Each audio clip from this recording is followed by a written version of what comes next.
Tonight, we're going to explore one of the oldest questions in the world of Westeros. Not a question about kings or conquests, not about who sat the Iron Throne or which house rose and which fell into ruin, but something older than all of that. Something that waits at the very edge of memory, where history dissolves into legend and legend dissolves into the dark. We are going to ask why the White Walkers exist, who made them, and what that act of creation cost the world. This is not a story of monsters. It is a story of desperation, of a people who loved their world so deeply that they did something they could never undo. We will move slowly through the deep past tonight, through forests that no longer exist, through a war that has no monuments, through a mistake that echoed for 12,000 years. If these quiet journeys through the lore of Westeros bring you peace, a like and subscribe means more than you might know, and to those already here, thank you. Settle in now. Let your shoulders drop. There is nothing waiting for you tonight but the oldest story in the world. The world was not always as we find it in the pages of Westeros' recorded history. The continent we know, with its roads and its castles and its great houses and its centuries of documented war, is a relatively recent thing. A thin layer of human civilization laid over something immeasurably older. And to understand the White Walkers, to truly understand what they are and why they exist, we have to go back beneath that layer. We have to peel away the kingdoms and the conquest and the faith and all the things that came with men and find what was there before. What was always there? What is in certain remote places perhaps still there now, waiting quietly in the deep roots of the oldest trees? Before men came to Westeros, the continent belonged to the Children of the Forest. That name, the Children of the Forest, is a human name given to them much later. Their own name for themselves, in their own tongue, was something that translates only approximately into the common speech, the singers, those who sing the Song of Earth, and that word singers carries within it something essential about their nature that the word children does not. They were not small or innocent or simple, though they were physically smaller than men, and there was something about them that human eyes would have read as delicate. They were ancient. They were wise in ways that had no equivalent in the human world. And they were singers in the truest sense, meaning that their relationship with the world around them was not one of mastery or cultivation or conquest, but of participation, of being one voice in something vastly larger than themselves. What the children looked like, we know only in fragments. The accounts that survive were written by men who encountered them late in the long story between the two peoples, when the children had already retreated far from the lands of men, when sightings were rare and memory was already doing the work of transformation that turns experience into legend. But the accounts agree on certain things. They were small, perhaps no taller than a human child of 10 or 12 years, though this comparison tells us nothing about their age or their depth. Their features were not quite human, though human enough that the difference registered as strangeness rather than alienness. Large eyes adapted for seeing in the dim light of deep forest, with pupils that were not round but crescent-shaped, like cats, like the moon in its waning phase. Brown or dappled green skin that seemed to shift with the light and the season. Fingers that were slightly too long, ending in sharp black nails that were more claw than nail. They wore no metal because they had never learned to work metal and had never needed to. Their clothing, when they wore any, was made from leaves and bark and woven grass. They moved through forests the way water moves through stone over time, not by force but by persistence and perfect knowledge of the path. They were not mortal in the way men are mortal. They lived for centuries. Some of their greenseers, the ones most deeply connected to the network of weirwood trees, lived for so long that the concept of an individual life became something different for them, something more like a long note held in a piece of music than like a story with a beginning and an end. They reproduced slowly, in keeping with long-lived things, and their population never grew large by any measure that men would later use to count populations. They did not need to be numerous. They were woven into the land itself in ways that made numbers beside the point. The land they inhabited was Westeros, as it existed perhaps 12,000 years before the events we know from the histories of the great houses, and that Westeros was almost entirely forest. From the shores of what would much later be called the Summer Sea, all the way north to the lands beyond what would become the Wall, the continent was covered in trees. Not managed forests, not the carefully tended woodlands of later centuries, but primordial growth, old beyond reckoning, trees so large that their canopies blotted out the sky, and their roots broke the bedrock 100 feet below the surface. This was not simply a habitat for the children. It was, in a very real sense, their civilization, their city, their library, their temple, their everything. At the heart of this civilization, scattered throughout the forests at intervals that suggested purpose rather than chance, stood the weirwood trees. The weirwoods are the most sacred objects in the world of the old gods, and they deserve our attention here because without understanding what the weirwoods are, we cannot understand what the children were, or what they eventually did, or why the consequences of that act persist across 12 millennia. A weirwood is a tree with bone-white bark and blood-red leaves, distinctive enough that even in later centuries when most of them had been cut down in the south, the ones that remained were unmistakable. On each weirwood's trunk was carved a face, not carved by men, not originally. The faces were the children's doing, and they were carved for a reason that went far beyond decoration or religious symbol. The children believed, and the evidence of their magic suggests they were correct to believe, that the weirwood trees formed a network. A living web of consciousness spread beneath the soil of the entire continent, the roots of one tree touching the roots of the next touching the roots of the next, all the way across Westeros, so that information, sensation, memory could pass through the network the way sound passes through water, faster than any messenger, more permanent than any written record. The carved faces were the points of focus for this network. They were the places where the network's awareness surfaced, where the accumulated memory of everything the trees had witnessed could be accessed by those with the ability to reach it. Those with the ability to reach it were the green seers. Not all children were green seers. The gift was rare even among them, as rare as any exceptional talent is in any people. A green seer was a child who had been born with the capacity to slip their consciousness into the weirwood network, to see through the carved faces, to access the accumulated memory stored in the roots and the heartwood and the pale bark. What the green seers saw through the weirwoods was not limited to the present moment. This is perhaps the most extraordinary aspect of the children's magic, and the one most difficult to approach with the habits of mind that ordinary history encourages. The weirwoods remember. They have always remembered. And a sufficiently gifted green seer, sufficiently deep in the network, could access those memories stretching back not years or centuries, but to the very beginning of the forest, to the first moment a root touched the earth. The green seer saw through time the way a bird sees from above, not bound to a single moment, not walking a road, but hovering over the whole road at once. This made the children's civilization something quite different from anything that men would later build. The children had no need to write down their history because their history lived in the trees. They had no need to debate what had happened in the past because the past was accessible, not as interpretation or reconstruction, but as direct memory. Their wisest individuals were not merely knowledgeable. They were present, in some extended sense, in moments that had occurred thousands of years before their bodies had come into existence. The oldest green seers, those who had spent long years submerged in the weirwood network, inhabited time differently from the way ordinary beings inhabit it. The boundary between then and now became permeable for them. The boundary between self and other became permeable. They could hear the song of the earth, the slow, vast music of a living continent breathing across geological time. This is worth sitting with for a moment, because it shaped everything that came after. The children were not a primitive people in any meaningful sense. They were not waiting for men to arrive and show them a better way to organize the world. They had organized the world in a way that was entirely coherent with their own nature and their own values, and that organization had endured for so long that its age was essentially incomprehensible to human minds, trained to think in centuries at most.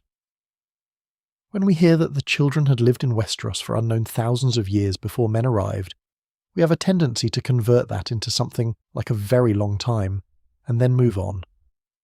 But the weirwood network invites us to try to actually imagine it. 12,000 years of accumulated memory in the roots, 20,000, 40,000. At some point the numbers lose their meaning and become something more like forever. Their relationship with the other creatures of the world was consistent with this orientation. The children did not hunt for sport. They did not clear land out of ambition or transform ecosystems in pursuit of growth. Their needs were modest, and their knowledge of the natural world so intimate that they could meet those needs without disruption.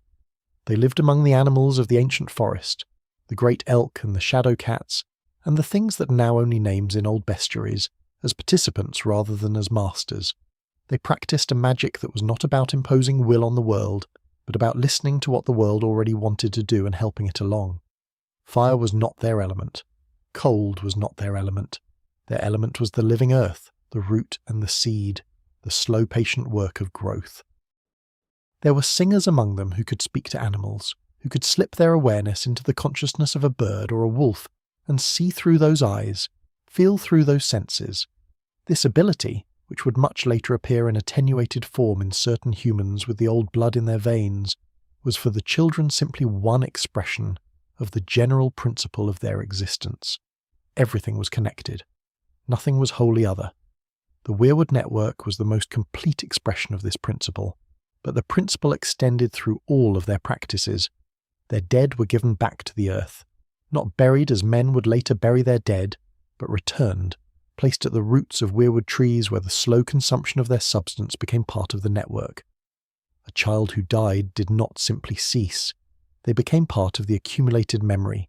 Their experience and knowledge and the particular flavour of their consciousness added to the vast chorus in the roots.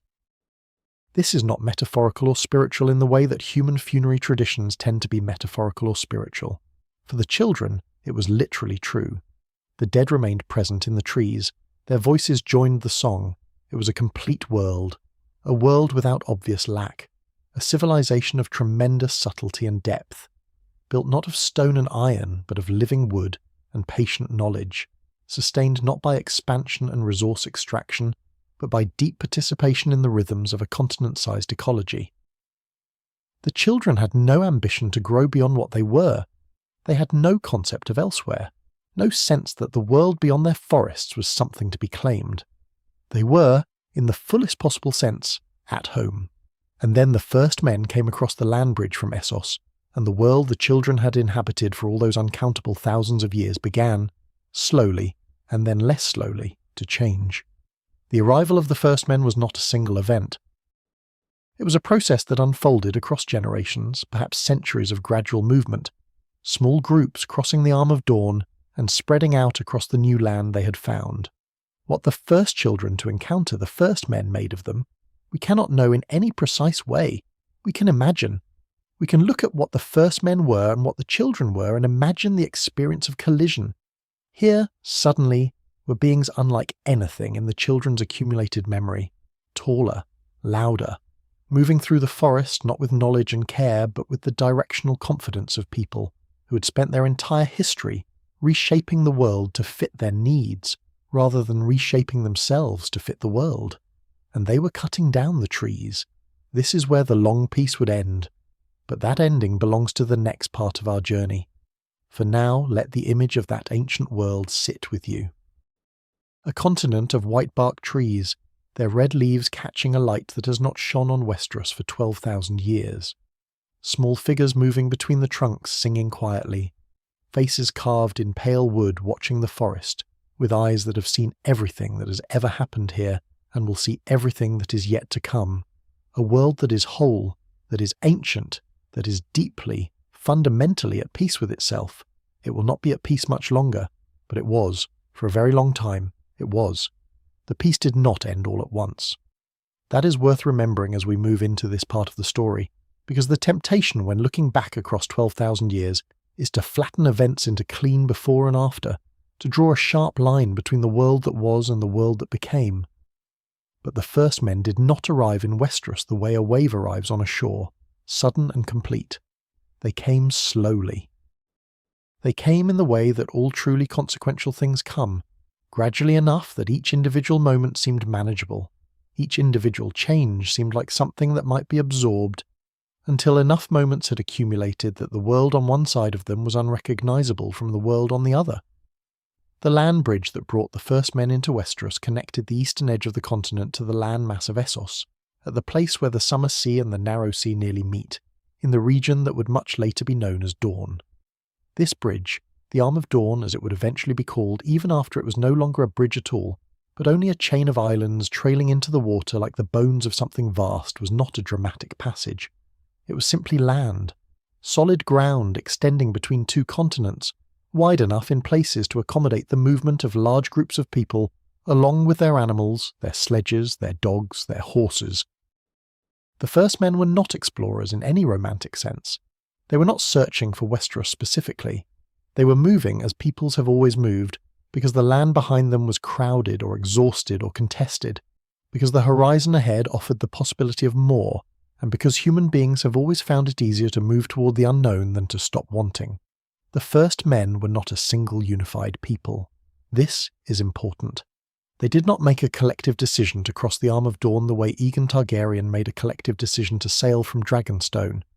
They were many different groups, many different clans and tribes, sharing broadly similar technologies and broadly similar cultures, but with no central authority, no shared purpose, no awareness that they were participants in a historical event of extraordinary consequence. They were simply people. People with bronze weapons and leather armour, with horses that gave them speed and range that the children had never needed to account for, with dogs that extended their senses into the forest in ways that were difficult to counter, with an orientation toward the land that was fundamentally different from the children's orientation, in ways that would prove, over time, to be irreconcilable. The first men cleared land. This is the simple fact at the centre of everything that followed. They cleared land because they were farmers as well as hunters, and farming requires open ground where sunlight can reach the soil, ground that has been converted from whatever it was before into something that will produce crops. They cleared land because they built with wood as well as with whatever stone they could quarry, and building with wood requires trees to be felled. They cleared land because their animals needed pasture, and pasture is what you get when you remove the forest. They were not malicious in this. They were not clearing land as an act of aggression against the children, at least not initially, not in the early generations of arrival, when the continent must have seemed so vast and so empty that the idea of limits would have been genuinely difficult to imagine. They were simply doing what their entire history had prepared them to do. They were making the land useful, by which they meant useful to themselves. When the axes first struck weirwood trees, the children felt it. We should dwell on this. Not as metaphor, not as the poetic way of saying that the children were unhappy about deforestation, but as a literal description of what the weirwood network means. When a weirwood tree was cut down, a node in the network was destroyed. The face carved into that pale bark went dark. The memory stored in those roots was severed from the whole. For a greenseer submerged in the network at the moment of such a cutting, the experience would have been something like watching a light go out, or something like losing a word you have always known, reaching for it and finding only absence. The children had lived for all their history in a world where the network was complete, where every face looked outward and every root reached downward, and the song of the earth was whole.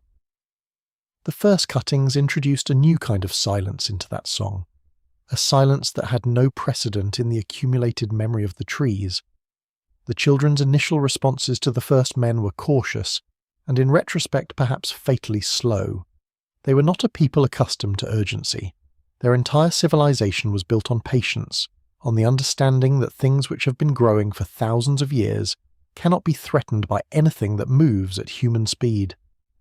They watched the newcomers from the deep forest. They sent representatives, perhaps, though the nature of those early encounters is lost even to the weirwood memory in the form we can access it, obscured by the layers of subsequent events. They may have tried to communicate in the elementary ways available to beings with no shared language, through gesture and demonstration, through the kinds of signals that cross the barrier of words. If they did, they failed. The first men and the children had no framework for mutual understanding. They were not simply different cultures. They were different kinds of relationship with the world itself. The war, when it came, was unlike anything in the children's experience and therefore unlike anything the children were prepared for. The first men were warriors in a sense the children were not. This is not a judgment about their character or their moral worth. It is simply an observation about what their history had required of them. The world of Essos from which they came was a world of competition for resources, of rival groups clashing over fertile land and water and hunting grounds. Their bronze weapons were not primarily tools for killing animals.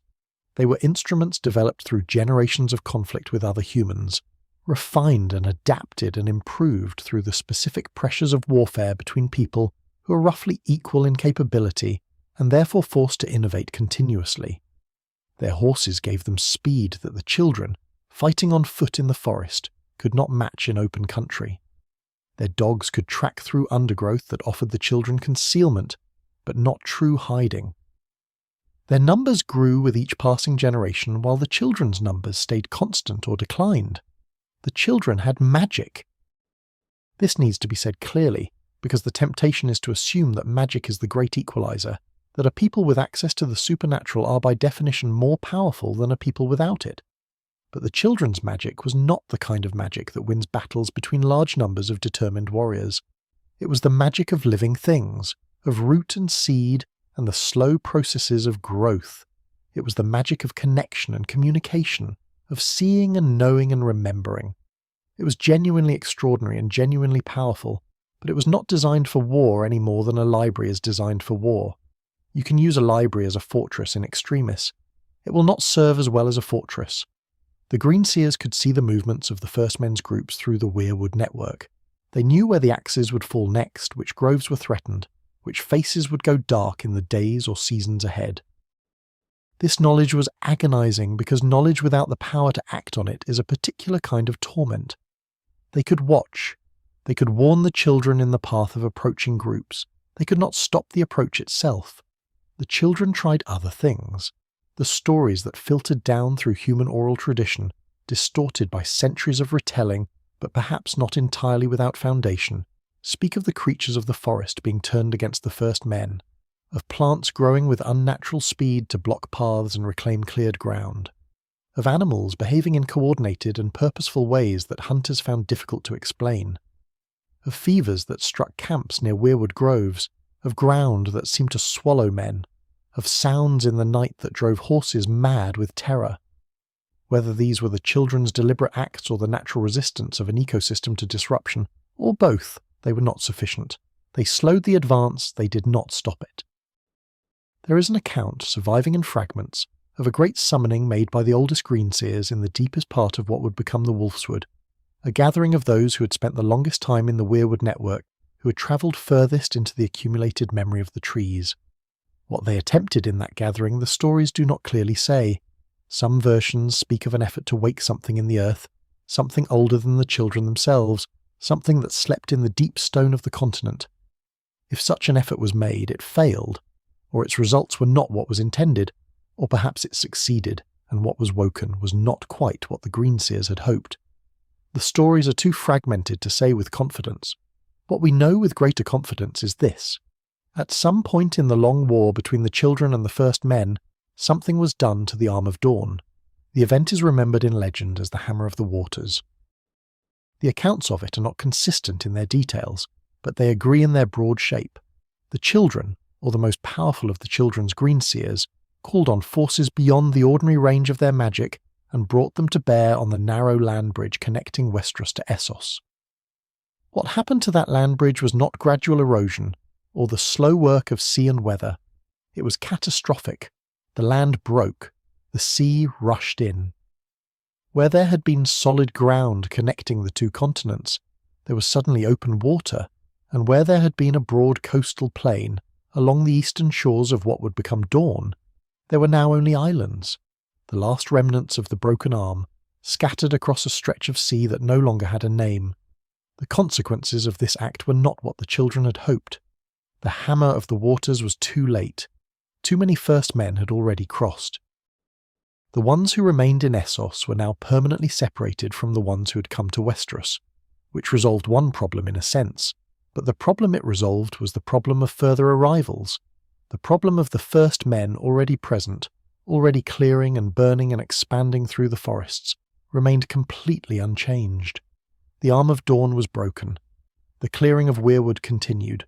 A second attempt at the Hammer of the Waters is recorded in the lore, this one aimed at the Neck, the narrow waste of land connecting the northern and southern portions of Westeros, where the Crannog people would much later make their home in the swamps and bogs. The Neck was broken, or at least altered, flooded and swamped, and made difficult to traverse by land, which did slow the spread of the first men northward. The vast wild forests of what would become the north were somewhat protected by this, somewhat preserved from the axes for a time. but somewhat and for a time are the most honest words we can use, and they do not tell a story of success. The war ground on. It is described in the surviving accounts as lasting for centuries, which strains the imagination when you are accustomed to thinking of wars as things that last years or perhaps decades. But consider what a war lasting centuries actually means for the two peoples involved. For the first men, with their human lifespans, it meant that no individual alive at the beginning of the war was alive at its end. It meant that the grandchildren of the people who had first crossed the Arm had grandchildren of their own, who had never known a world that was not at war with the forest's inhabitants. It meant that the original encounter, the first meeting between man and child, was already legend rather than living memory. It meant that the war had become, for many of the humans involved, simply a feature of the world. A background condition rather than an event with a cause that could be remembered and perhaps reconsidered. For the children, with their long lives and their connection to the weirwood memory, the war was experienced differently. The Greenseers could remember the beginning, could access the memory of what the forests had been before the first axe fell, could compare that memory to the present state of the continent, with a clarity that was perhaps its own kind of torment. They watched centuries of loss in accelerated form whenever they submerged into the network, all those generations of cleared ground and silenced faces compressed into the timeless space of weirwood memory. The song of the earth was full of gaps now, full of places where voices had been and were no longer. The children fought with everything available to them. They called on animals. They used their knowledge of terrain and plant and weather. Their singers moved through the deep forest with a stealth and a skill that human hunters, for all their dogs and their tracking ability, could not easily match. They struck at isolated camps and outlying settlements, and then melted back into the trees. They were, in the terms a much later military tradition would use, asymmetric fighters, unable to win in direct confrontation against the first men's numbers and weapons, but capable of making the cost of expansion painful and persistent. This hurt the first men. It did not stop them. There came a point in this long conflict when the children's leadership, the Greenseers who could see the broadest view of what was happening and what was likely to happen, arrived at a conclusion that must have been one of the most painful in their civilization's history. They could not win this war, not by any means currently available to them. The first men were too many and too adaptable, and had demonstrated across centuries of conflict that no amount of asymmetric resistance, no guerrilla campaign however skillfully conducted, was going to reverse the fundamental dynamic. The forest was shrinking. The weirwood network was full of silences that would never be filled again. The children were losing the world they had inhabited for all those thousands of years, and they were losing it not through any catastrophic defeat, but through the slow, grinding arithmetic of attrition.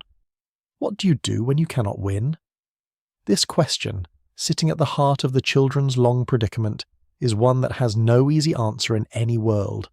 Some peoples, faced with it, choose to fight to the end, to go down refusing. Some choose accommodation and transformation, bending toward the new reality in hopes of surviving within it in some form. Some, the ones with access to resources or knowledge or power that others do not have, consider a third option. The option of changing the terms of the problem itself, of finding something that shifts the equation so completely that the question of winning or losing in the old sense becomes irrelevant.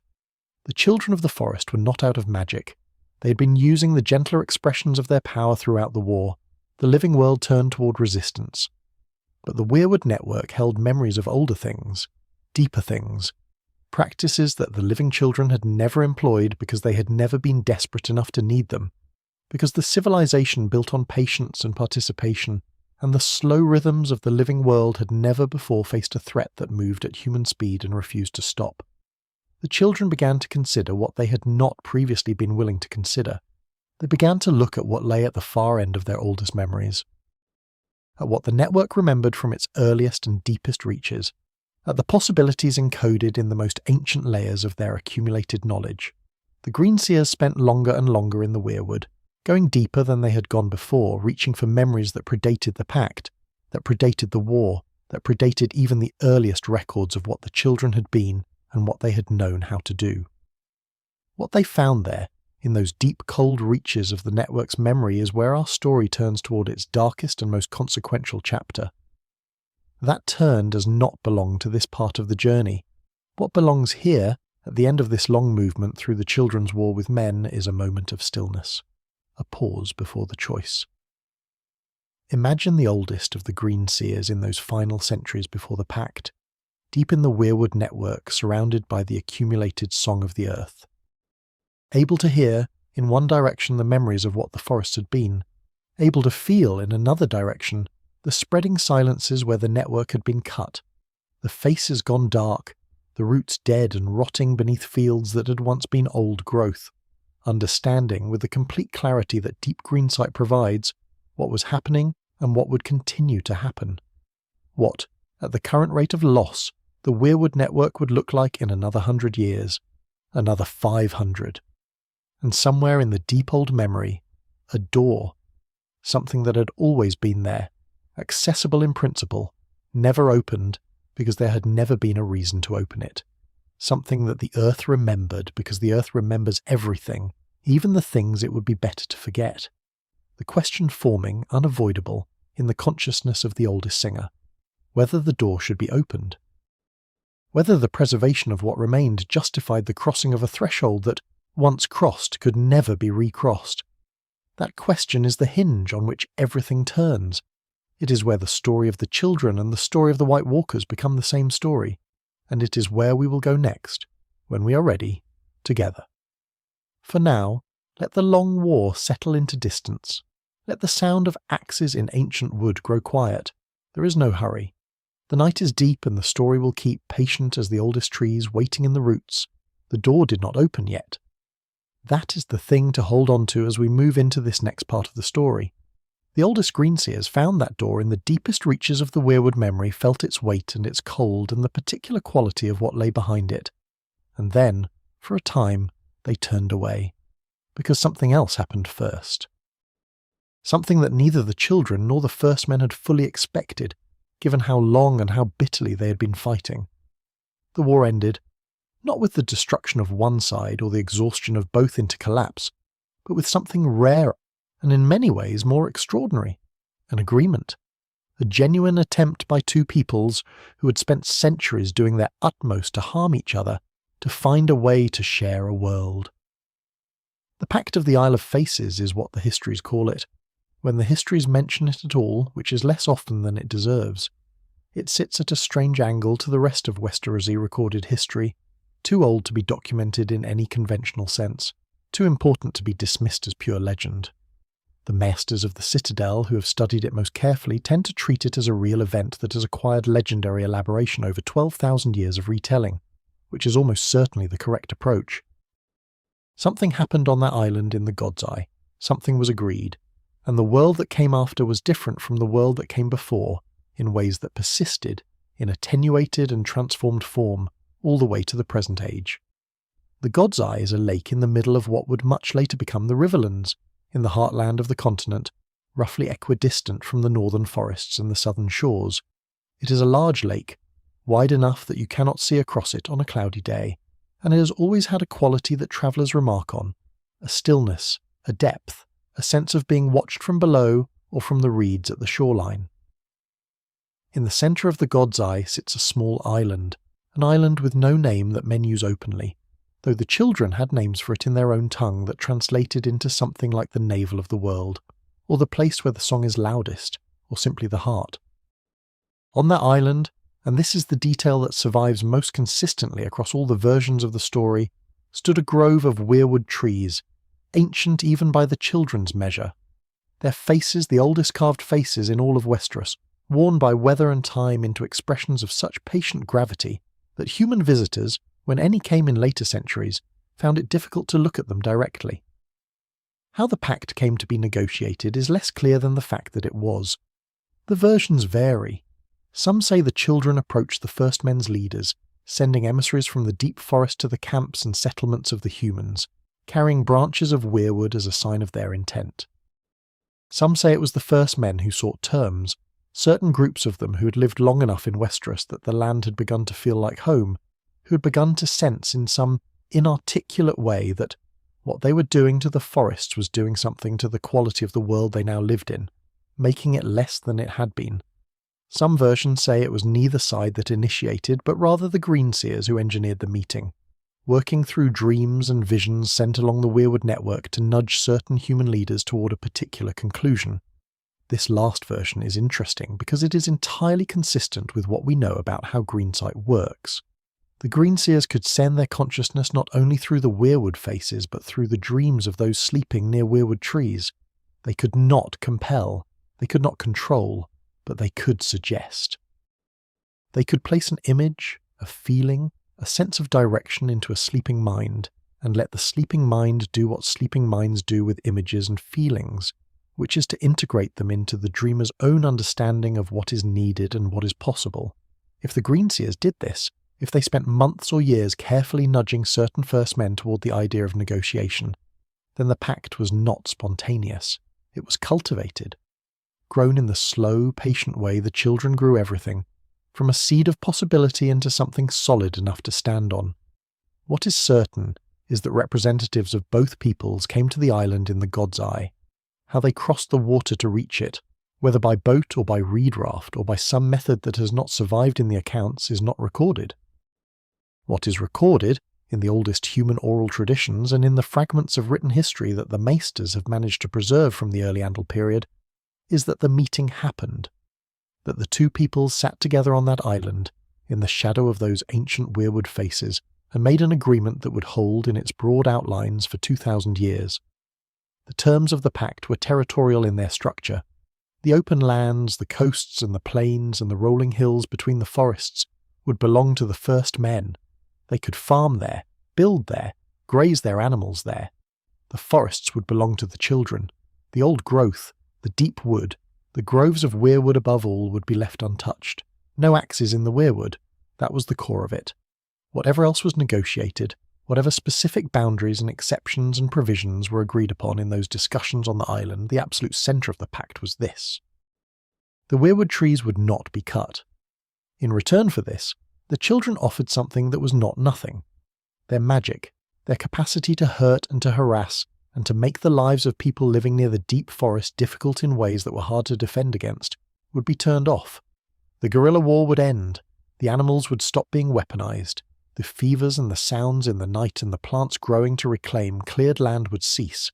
The children would withdraw from the areas claimed by men and leave those areas in peace, and the First Men would be left to build their lives in the open lands, without the constant, unpredictable resistance of a forest that seemed to be working against them. There was something else in the pact, something less easy to categorize as a term or a provision, because it was more like a transformation than a concession. The First Men who had come to the Isle, or perhaps the First Men more broadly in the years and generations following the pact, began to adopt the old gods. They began carving faces into weirwood trees themselves, or honouring the faces the children had carved, building godswoods in their halls and settlements, praying in the presence of the carved faces in the manner the children had practiced. Whether this was a formal part of the pact or whether it was the natural result of two peoples living in close proximity, the humans gradually absorbing the religious practices of the children in the way that peoples in contact tend to absorb each other's most numinous traditions, is not clear. But it happened. The old gods became the gods of the First Men in the north and in many other parts of Westeros, and this shared religious practice became one of the threads connecting the two peoples across the long peace that followed. It is worth pausing here to appreciate what the pact actually represented, because it's easy to summarize it in a few sentences and move on without sitting with its strangeness. Two peoples who had been at war for what may have been 2,000 years, who had no shared language, no shared cosmology, no shared history except the history of harming each other, sat down together and found enough common ground to stop, to draw a line and say, this side yours, this side ours, and let that line hold. This is not a small thing. It is, in fact, an enormous thing, and the fact that it happened at all reflects something about both peoples. About the First Men, it reflects a capacity for pragmatism that sits alongside their capacity for expansion and conflict. They were not, or not only, people who would fight until nothing remained to fight over. Some of them at least could recognize that the thing they were fighting over had value beyond its immediate utility. The forests were not simply standing timber waiting to be converted into fields and buildings. The forests were a feature of the world they now lived in, a feature that affected the weather and the water, and the quality of the soil and the presence of game. The first men who made the pact, whoever they were, had developed enough attachment to their new home to want to preserve something of it. About the children, it reflects a capacity for compromise that might not have been expected from a people whose entire civilization was built on the premise that the living world should remain as it was, unchanged by the ambitions of any single species. The children gave up something real in the pact. They gave up the eastern and southern forests, the open lands they had once moved through freely. They accepted a bounded world, a world in which their civilization would continue, but within limits it had not previously acknowledged. That this was better than the alternative, better than continuing a war they were losing, does not diminish the difficulty of the choice. Every civilization that has ever had to accept limits has found that acceptance hard, regardless of how necessary it was. The Isle of Faces remained after the pact as a kind of perpetual reminder of what had been agreed there. The Green Men, mysterious figures about whom very little is reliably known, were said to guard the island, to tend its weirwood grove, to maintain in some way the sanctity of the place where the agreement had been made. Whether the Green Men were children, or humans who had taken on the role of guardians, or something that had emerged from the long contact between the two peoples, is one of those questions the Meisters have debated without resolution. What matters is that the island was remembered, that it was considered sacred, that even thousands of years after the pact was made, even after the children had largely withdrawn from the world of men, even after the Andals had come and cut down most of the weirwoods in the south, the God's Eye and its island retained a quality that people noticed and that they found difficult to dismiss. The 2,000 years that followed the pact are called, in the accounts that address them at all, the Dawn Age, or sometimes simply the Long Peace, and they deserve more attention than they usually receive. History tends to be organised around conflict. We remember the wars, the conquests, the upheavals, the moments when things changed dramatically and visibly. The Long Peace does not offer those moments. It offers instead the much harder to narrate phenomenon of two peoples coexisting across an enormous span of time, changing slowly, learning from each other, building something that neither could have built alone. The first men, in those 2,000 years, became Westerosi in some sense that had not existed before. They were no longer the migrants from Essos, the newcomers clearing forests and struggling to understand the land they had invaded. They had been in Westeros for long enough that it was simply home, the only home their lines had known for scores of generations. Their culture, which had begun as a transplanted Asoiaf culture, was now something distinct, shaped by the particular geography and climate of the continent, shaped by the presence of the children at the edges of the deep forest, shaped above all by the old gods and the weirwood trees that the pact had preserved. The old gods changed the first men in ways that are subtle and interesting. The faith of the Seven, which would come much later with the Andals, was a religion of doctrine and hierarchy and institution, with a named pantheon and a formal priesthood and a text in the form of the seven-pointed star. The old gods had none of these things. There was no doctrine, there were no priests, no rituals prescribed in any canonical form, no holy days or formal observances. There was only the weirwood, and the presence that the weirwood represented, and the practice of sitting before the carved face in silence, and letting that silence work on you. It was a religion of immanence rather than transcendence, finding the sacred in the living world rather than in a world beyond it. For the first men who adopted this faith, the result over generations was a particular quality of relationship with the land that was different from the relationship their ancestors had brought from Essos. They did not become the children. They were always humans, always building and farming and expanding within the limits the pact allowed. But the old gods gave them a framework for understanding the world as something more than raw material. The weirwood faces watched them. The network of roots connected them to a history they could feel, but could not fully access. The green seers of the children could see them, could know their movements and their choices. Being watched in this way, being part of a world that remembered everything, had effects on how people behaved. Not perfectly, not completely, but in the aggregate across 2,000 years it created a culture that was more restrained, more attentive to consequence, than the culture that had crossed the Arm of Dorne with bronze axes. During this long peace the children continued their slow, inevitable fading. This is the melancholy current running beneath the surface of the Dawn Age. The pact preserved the children's world in its essential structure, preserved the weirwood groves and the deep forest and the terms of the original agreement. But it could not stop time. It could not reverse the losses that had already occurred, the weirwoods already cut, the network nodes already silenced. And it could not arrest the gradual decline in the children's numbers that had been proceeding long before the first men arrived, and that the war had accelerated. The children were not dying out in any sudden or dramatic way. They were fading in the way that very old things fade, slowly and with a kind of grace, their presence becoming lighter and more translucent with each passing century. The forests they retained under the terms of the pact were vast, and within those forests they maintained their civilization in its essential forms. The Greenseers still went deep into the weirwood network, the singers still sang, the dead were still given back to the roots, but the number of voices in the song was smaller than it had been before the war, and each generation saw it become smaller still. The Greenseers, those who spent the longest time submerged in the network, could feel this in a way that was impossible to fully communicate to those who had not experienced it directly. The song was not ending. It was still rich and complex and deep beyond any individual mind's capacity to encompass. But it was changing, taking on the quality that long acquaintance with loss produces, a kind of grave beauty, a music that knows it is not permanent and is more beautiful for that knowledge. The oldest Greenseers, who had lived through the war and then through the first centuries of the peace, carried within them a particular weight that the younger children did not yet fully understand. The weight of having seen both the fullness of what had been and the quieter, diminished but still present reality of what remained. The relationship between the children and the first men during the long peace was not a relationship between equals and was never pretended to be. The first men had the numbers, the expansion, the future. The children had the depth, the knowledge, the weirwood network and the vast accumulated memory of the earth itself.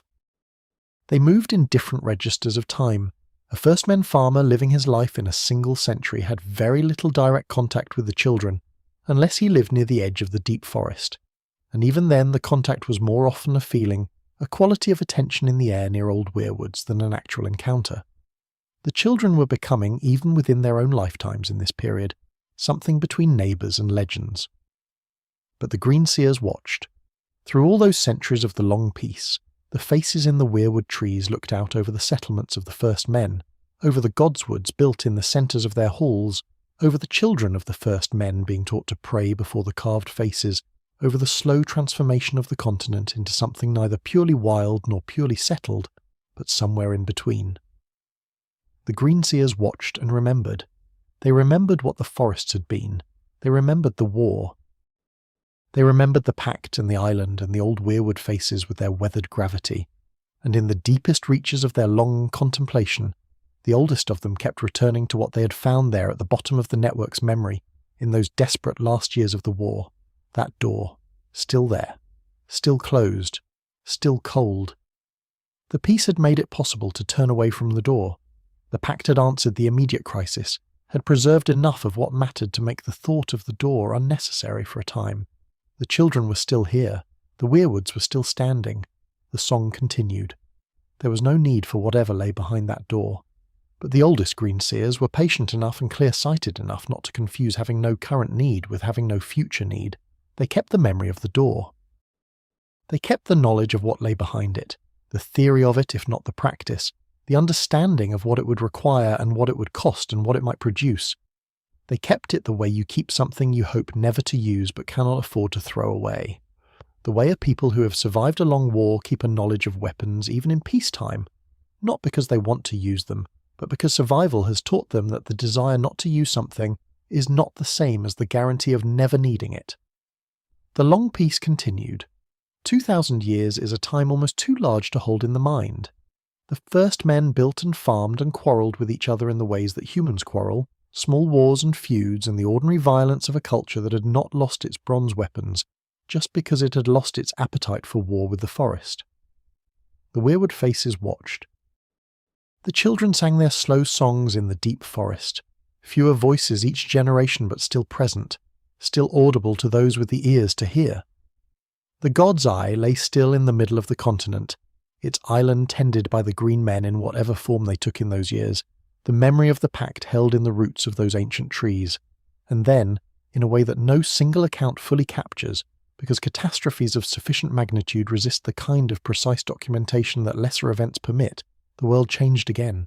Something came out of the north, or something that had always been in the north woke, or something that had been made was turned loose before it could be controlled, and the long peace ended in a cold and darkness that made the war with the first men seem, in retrospect, like a disagreement between neighbours. The long night came, and everything the children had spent 2,000 years carefully preserving was suddenly terribly at risk. But that darkness, and the desperate act that may have preceded it or may have been its cause, is where we're going next. For now, rest in the long peace a moment longer. 2,000 years of the world learning, slowly and imperfectly but genuinely, to share itself. Two peoples in their different registers of time, living alongside each other, the children fading but not yet gone, the first men becoming something new and particular to this land. The weirwood faces watching over all of it with their patient blood-red eyes. There was beauty in it, even in the fading. There was something that deserved to be called, without irony, peace. The door opened. That is where this part of the story goes, and it is worth knowing that from the beginning before we approach it, so that the approach itself can be contemplative rather than suspenseful. The door the oldest greenseers had found in the deepest reaches of the weirwood memory, the door they had kept knowledge of through 2,000 years of peace, the door they had hoped never to need, was eventually opened. Something was made that had never existed before. Something was introduced into the world that the world had not contained, and once introduced could not be removed, could not be unmade, could not be called back the way you can call back an arrow that has not yet left the bow but cannot call back one that has. This is a story about a threshold crossed, about the particular grief of a people who loved their world so completely that they destroyed something irreplaceable in the act of trying to save it. We need to be honest here about what we know and what we do not know. The creation of the White Walkers is not documented in any conventional historical record. There is no Meister's account, no chronicle, no first-person testimony that has survived the 12,000 years between the act and our contemplation of it. What we have are fragments, legends passed down through the children themselves, filtered through their long withdrawal from the world of men. Oral traditions among the wildling peoples living north of the Wall, who are in some ways the most direct inheritors of the memory of the long night. The visions available to those with green sight, those rare individuals in later centuries who could sink deep enough into the weirwood network to touch the oldest layers of its memory. And, most directly, what was shown in the ruins of the Three-Eyed Raven's cave north of the Wall, where Bran Stark sat in the roots of a dying weirwood and saw, in the fire of greensight, what had been done and how and why. These sources do not agree in every particular. They cannot across such a distance of time and through such different modes of transmission. What they agree on is the shape of the act, the broad architecture of what was done, and it is that shape we can contemplate, even where the details remain uncertain or disputed. The question of timing is the first uncertainty, and it is not a minor one. There are two broad possibilities, and they lead to very different understandings of what the creation meant. The first possibility is that the White Walkers were created before the Long Night, as a weapon in the war against the First Men, and that the Long Night was itself a consequence of their creation, the weapon escaping the control of those who made it, and turning its cold purpose against all life rather than only against the specific enemy it had been built to fight. The second possibility is that the Long Night came first, that something descended from the far north that was not of the children's making, and that the children created the White Walkers in response, as a counter-weapon or a desperate gambit against an already present darkness. The vision seen in the weirwood suggests the first possibility, that the creation preceded the Long Night, and was the children's act of war against men. But the weirwood network does not offer its memories in straightforward chronological sequences, and greensight does not work the way reading a book works. What a greenseer sees in the network is shaped by what they are looking for, by the particular frequency of their attention, by the depth they can reach, and the clarity available at that depth. The vision of the creation could be accurate in its content while being uncertain in its chronological relationship to the events around it. We can hold both possibilities without needing to resolve them. The moral weight of the act does not change significantly depending on which enemy the children were trying to protect themselves from.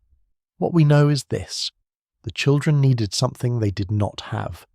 They were, or believed themselves to be, facing an existential threat, either from the First Men's continued destruction of their world, or from something colder and more ancient moving down from the north, or from both at once. The magic they had access to in their ordinary practice, the magic of living things, of root and seed and the slow processes of growth and communication, was not adequate to the threat. They had tried it across centuries of war with the First Men and found it insufficient. They needed a different kind of power. A power that operated not through patience and participation, but through force, through cold and ice and the cessation of the living things rather than their encouragement. The door in the weirwood memory led to this. To the theoretical knowledge of how to make such a power. The oldest layers of the network's memory contained, apparently, the memory of times before the children's civilization had developed its character of living world harmony. Times when the world had been different, when the forces now dormant in the deep north had been more active, when cold and heat and the struggle between them had been more immediate and more violent features of existence. In those oldest memories, in the places where the network's consciousness touched something that was not quite organic but was not quite inorganic either, there was knowledge of how to work with cold, with ice, with the cessation of the living process rather than its support. To use this knowledge required a human being. This is the detail that stops everything else. That requires its own moment of stillness. The children could not create what they needed to create from their own substance. Their magic was life magic, and what they needed to make required a container of a different kind. It required something that was already alive in the human sense, already possessed of a human will and a human consciousness, already capable of the particular kind of focused, purposeful agency that humans possess and the children's more diffuse networked consciousness did not. It required a man, and it required that man to be transformed in a process that was not metaphorical, not symbolic, not spiritual in any comforting sense of that word, but literal and physical and irreversible. A man was taken. The accounts do not preserve his name. If he had one in any form we would recognize, and this absence of a name is itself significant. In the weirwood vision, he is simply a man, bound to a weirwood tree with what appear to be vines or roots, his arms stretched out to the sides in a posture of restraint that is also, in its geometry, the posture of offering. He's not obviously a young man or an old one, he's simply a human being bound to the oldest tree. Present at the threshold, whether he consented to what was done to him is a question that the sources do not answer, and may not be able to answer. The word consent sits awkwardly next to an act of this magnitude, next to a transformation so complete that the person who would have consented or refused no longer existed on the other side of it. We can imagine circumstances in which a man might agree, might step forward in the knowledge of what was to be done, accepting transformation as the price of serving his people or some larger purpose. We can imagine other circumstances, and the word taken in the children's own accounts suggests those other circumstances are at least possible. The vision does not clarify this. The man's face in the vision is not frightened, or rather, whatever expression it carries is beyond the interpretive range of greensight at this distance of time. He's simply there, and then the thing is done to him. A piece of dragonglass was driven into his heart. Dragonglass is obsidian, volcanic glass, formed in the fires of the earth and cooled into translucent darkness. It is the substance that kills White Walkers, as Sam Tarly would discover many thousands of years later in circumstances of desperate necessity near the fist of the First Men. The weapon and the material of creation are the same, which is one of those correspondences that history occasionally produces and that resist any explanation simpler than the word symmetry. Dragonglass came from fire. The children drove it into a man's heart and produced ice. The logic of this transformation, the specific mechanism by which a shard of volcanic glass pressed into living flesh produces the thing that the White Walkers are, is not something any maester or greenseer has fully explained, because the magic involved operates at a level below the reach of conventional understanding. What happened in the moment of the transformation is described consistently across the sources that touch it. The eyes changed. The human eyes, whatever colour they had been, whatever expression they had carried in the last moment before the glass entered the heart, went blue. A particular shade of blue that has no comfortable equivalent in the natural world, Not the blue of sky or water or any living thing, but a blue that belongs to cold and depth and the cessation of warmth.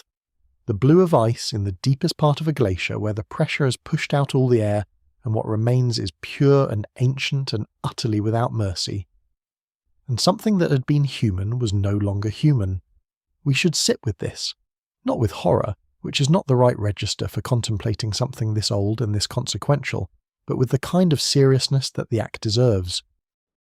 The children of the forest, those singers, those patient and ancient inhabitants of the living world, those people whose dead returned to the roots and whose whole civilization was built on the premise of participation and connection, had just unmade a human being, had taken a conscious, living, feeling person and transformed him into something that was none of those things, or not those things in any way that mapped onto the human understanding of consciousness and life and feeling. They had created, in an act of terrible precision, a weapon from a person. The motivation is not difficult to understand. They were desperate. They were losing. 2,000 years of war, or the approach of the long night, or both, had brought them to a place where the existence of everything they were and everything they had built was genuinely threatened. People in that place make choices they would not make from any position of security. The Greenseers who made this choice were not evil. They were not careless. They were, in all likelihood, fully aware of what they were doing and fully aware that it was a kind of transgression, a crossing of a line that their civilization's deepest values had always held inviolable. They did it anyway, because the alternative, as they understood it, was the end of everything. This is the tragedy at the centre of the story, and it deserves to be named as such. Not as a simple moral lesson about the dangers of dark magic or the hubris of those who play with forces beyond their understanding, though those elements are present, but as something more specific and more human, or more children in its particularity. The people who made the White Walker were not strangers to the weight of what they were doing. They were not acting in ignorance. They were Greenseers, the most deeply knowing of all their people, the ones who had sat longest in the accumulated memory of the earth and understood most clearly what the world was and what it was capable of and what it meant to exist within it. And they did it anyway. They opened the door they had kept closed for 2,000 years and they did what was behind it. What did they expect to produce? Here the sources become most fragmentary and most uncertain. A weapon, presumably. Something that could fight the war the children could not fight with living world magic. Something cold and implacable and powerful enough to turn back whatever was threatening them. Something they could direct, could control, could point at their enemies, and then, when the enemies were defeated, call back.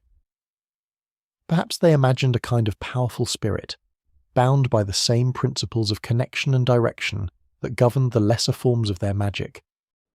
Perhaps they imagined something like a very cold version of the bond between a Greenseer and a weirwood, a consciousness tethered to their will, an instrument of purpose rather than an independent agent. If so, they were wrong in a way that would define the next 12,000 years of the world's history. What they made was not a weapon in any simple sense. It was a consciousness, a will, a being with its own purposes, its own memory, its own relationship to the world that was not the relationship the children had intended and could not be redirected into that relationship once established. The first White Walker, the one made from the man bound to the weirwood, was not an instrument. He was a person, or something that had been a person, and retained enough of what personhood means to act with agency and with what we might recognize as intention. He could make more of his kind. He could take human infants, as Craster would give them 12,000 years later, and transform them into something like himself, building a host out of cold and transformation. He could raise the dead. He could move through the world with a purpose that was his own. Whether that purpose was malevolent in any moral sense is a question that the sources handle with significant uncertainty, and that uncertainty is worth honouring.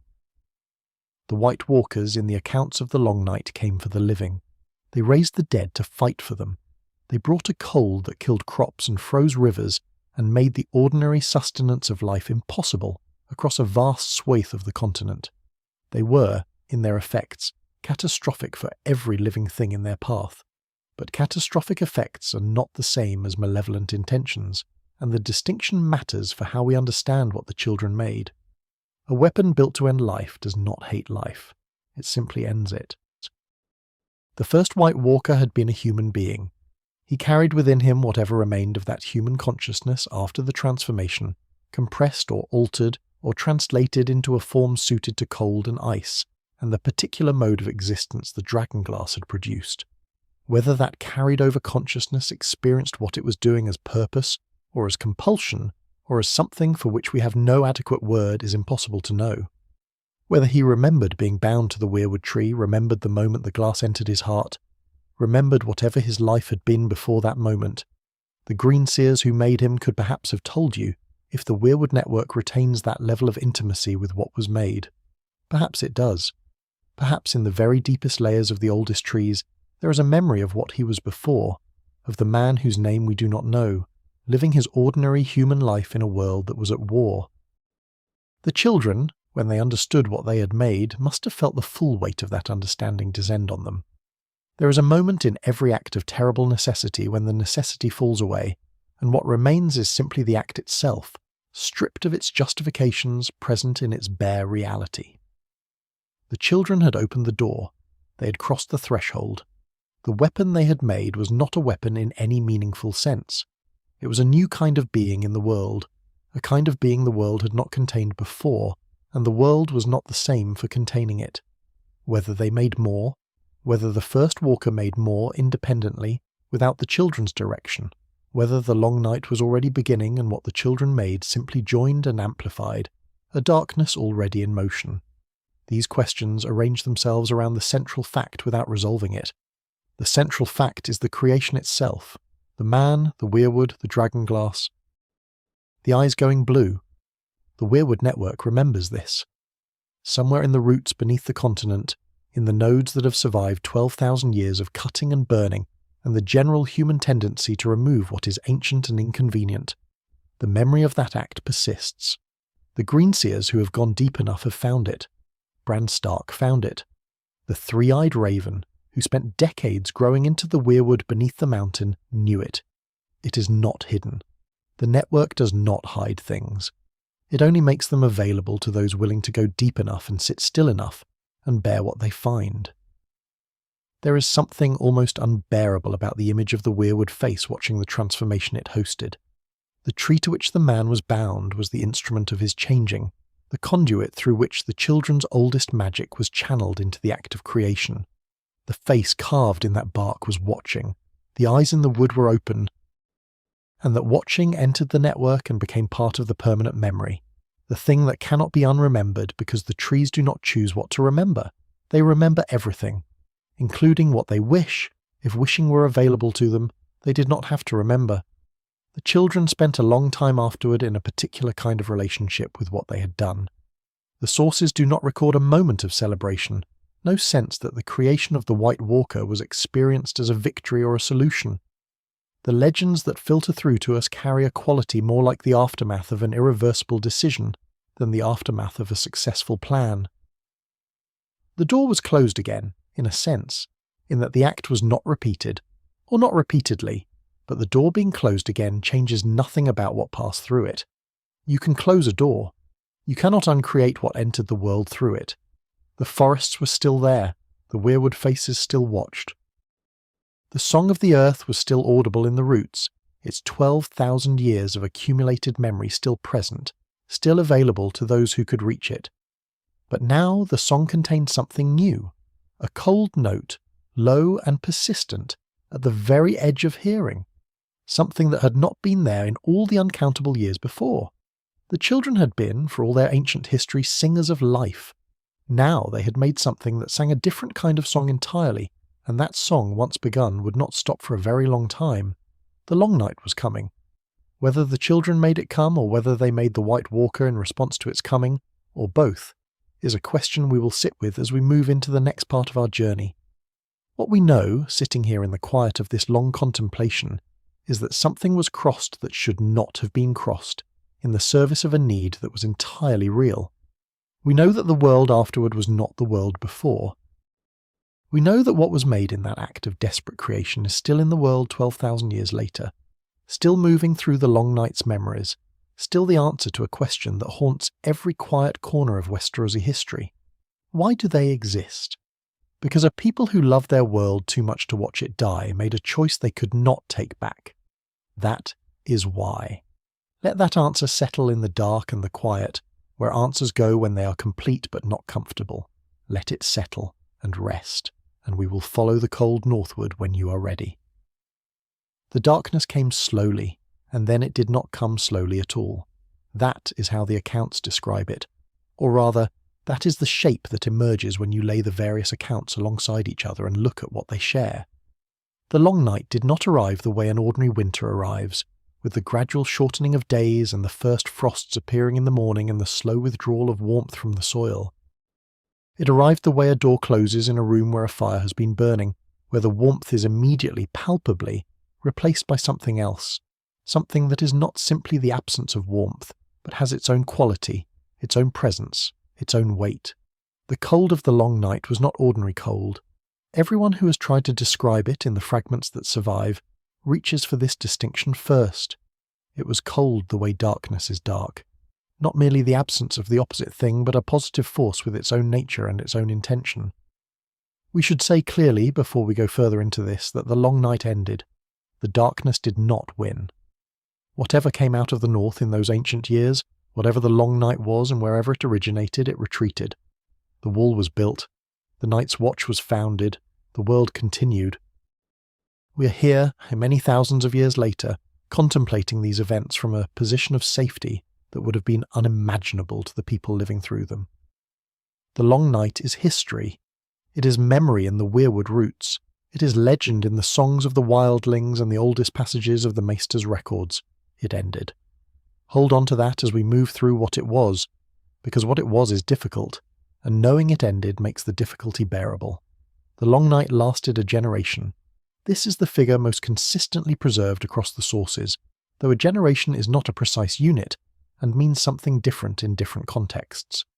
What it means here, at minimum, is that children were born into the long night who grew to adulthood without ever having seen the sun, who had never known a summer, had never seen crops grow in full light, had never experienced the ordinary rhythms of a world governed by the turning of seasons in any way they could directly remember. For those children, the darkness and the cold were not a disaster that had befallen the world. They were simply the world, the only world they had access to from the inside of their own experience. The stories their parents told them of sunlight and warmth were stories of another time, as remote and as difficult to fully imagine as the age of the children is remote and difficult for us. A generation of winter, a generation of cold so persistent and so deep that it did not merely prevent crops from growing, but altered the landscape itself. Freezing rivers solid for years at a time, building glaciers where there had been open forest, driving the tree line south in ways that the weirwood network recorded, and the children felt as a contraction of the living world. The forest shrinking not under axes now, but under ice. The summers that had preceded the long night, the long warm seasons that had allowed the first men to farm and build and expand across the continent, had made the world rich in the way that good summers always make the world rich, with stored grain and preserved food and the particular optimism of people who have not recently known want. The long night spent that richness quickly. Within the first years, the stored grain was gone. Within the first decade, entire communities had been abandoned, their populations moving south or dying where they stood. Within a generation, the northern portions of the continent were effectively uninhabitable, emptied of everything except cold and the things that moved within it. The things that moved within it. The White Walkers came from the north, or appeared in the north first, or were of the north in some essential way that made their relationship to the cold different from the relationship of any living creature to the environment it inhabits. They did not suffer the cold. They were the cold, or something so deeply consonant with it that the distinction between them and it was not meaningful from the perspective of anything trying to survive in their vicinity. Where they walked, the cold deepened. Not as a side effect of their presence, but as an expression of it, the way warmth is an expression of a fire rather than something the fire merely produces as a byproduct. They were, in the terminology that later magical scholarship would attempt and largely fail to apply adequately, beings of ice in the way that dragons are beings of fire. Elemental, in the oldest sense of that word. Their number is not recorded because no one who saw their full host and survived to describe it had the capacity for that kind of accounting in the moment of seeing. The accounts speak of a host of the dead that stretched from horizon to horizon, which is the language of legend rather than military history, but which conveys something real about the experience of seeing such a thing. The White Walkers themselves, the original beings, the ones with the crystalline armour and the weapons of ice, and the blue eyes burning in their pale faces, were not numerous in the way their army was numerous. They were perhaps few. But they did not need to be many because of what they could do to the dead. Every person who died in the long night, or who had died before it, and whose remains lay in the frozen ground that the cold reached as it spread south, was a potential soldier for the advancing host. This is the most terrible aspect of the long night in its military dimension, the aspect that made conventional resistance not merely difficult but conceptually incoherent. An ordinary army grows by recruiting living people, by training them, by supplying them, by maintaining their will and their morale across the grinding duration of a campaign. The army of the dead grew by killing. Every loss inflicted on the living became a gain for the dead. Every village abandoned, every family that did not make it south in time, every warrior who fell defending a pass or a river crossing, these losses did not weaken the advancing host. They fed it. The dead rose and walked and fought for the things that had made them. The living communities of Westeros in this period had no framework for understanding what was happening to them. The first men had been in Westeros for perhaps 2,000 years by the time the Long Night came, long enough to have developed a rich and varied culture, long enough to have built substantial communities, and to have accumulated knowledge about how to survive the ordinary hardships of the world. None of that knowledge was adequate to the Long Night. The techniques of preserving food against a long winter assumed that the winter would eventually end. The techniques of fighting assumed an enemy that could be killed, and that, once killed, would stay dead. The techniques of building shelter assumed that cold was a matter of temperature rather than a matter of something with a purpose. The Long Night violated all these assumptions simultaneously, and the people living through it had to rebuild their understanding of the world from first principles, while the world itself was actively trying to kill them. The wildlings, the free folk who would live north of the wall in later centuries, are the people whose cultural memory of the Long Night is most immediate and most vivid, preserved across 12,000 years in oral tradition, with a directness that the more literate cultures of the South largely lost. Their stories do not aestheticize the Long Night. They do not treat it as a backdrop for heroic narrative. They describe it as a lived experience of grinding, terrifying duration, of cold that crept into everything, of the sounds that came from the darkness beyond the firelight, of the way the dead moved differently from the living, the particular wrongness of that movement that the body recognized before the mind could process it. The wildling traditions around fire, the absolute centrality of flame in their culture, the deep, bone-level relationship with fire that distinguishes their society from the more settled peoples of the South, is a direct inheritance from the Long Night, from the generation or generations that learned what fire meant when the alternative was what moved in the cold dark beyond its light. Fire was the one thing that worked. This is the other constant across all the sources. Dragonglass killed the White Walkers, though access to dragonglass was limited to those who knew where to find it and had the means to reach those places, which in the depths of the Long Night meant very few people. But fire, ordinary fire, the thing that could be made from wood and tinder and the knowledge of friction, fire held the dead back. Not permanently, not as a permanent solution to the advancing host, but fire created a boundary, a perimeter, a space within which the living could exist and the dead could not easily follow. Every fire lit in the Long Night was an act of defiance. Every hearth maintained against the cold was a refusal, small in scale and enormous in meaning. The children fought alongside the first men in the Long Night. This is worth stating clearly because it represents something extraordinary given the history between the two peoples. The beings who had spent perhaps 2,000 years in conflict with the first men, who had seen their forests cleared and their weirwood networks silenced, and their world systematically reduced by the humans who had crossed the Arm of Dorne, these same beings stood with those humans against the cold. The pact had created a peace, and the peace had held across 2,000 years. But what the Long Night created was something beyond peace. It created, in the only way such things are truly created, a shared experience of extremity that made the old conflicts seem not merely resolved but genuinely irrelevant. When the dead are walking and the cold is killing everything that remains alive, the question of who cleared whose forest 2,000 years ago loses whatever force it once had. What the children brought to the common defence was primarily their knowledge of dragonglass and their ability to move through the darkness in ways the first men could not. The weirwood network remained partially functional even through the long night, its deepest roots below the frost line, the oldest trees still standing, still watching, still carrying the accumulated memory of everything the earth had witnessed.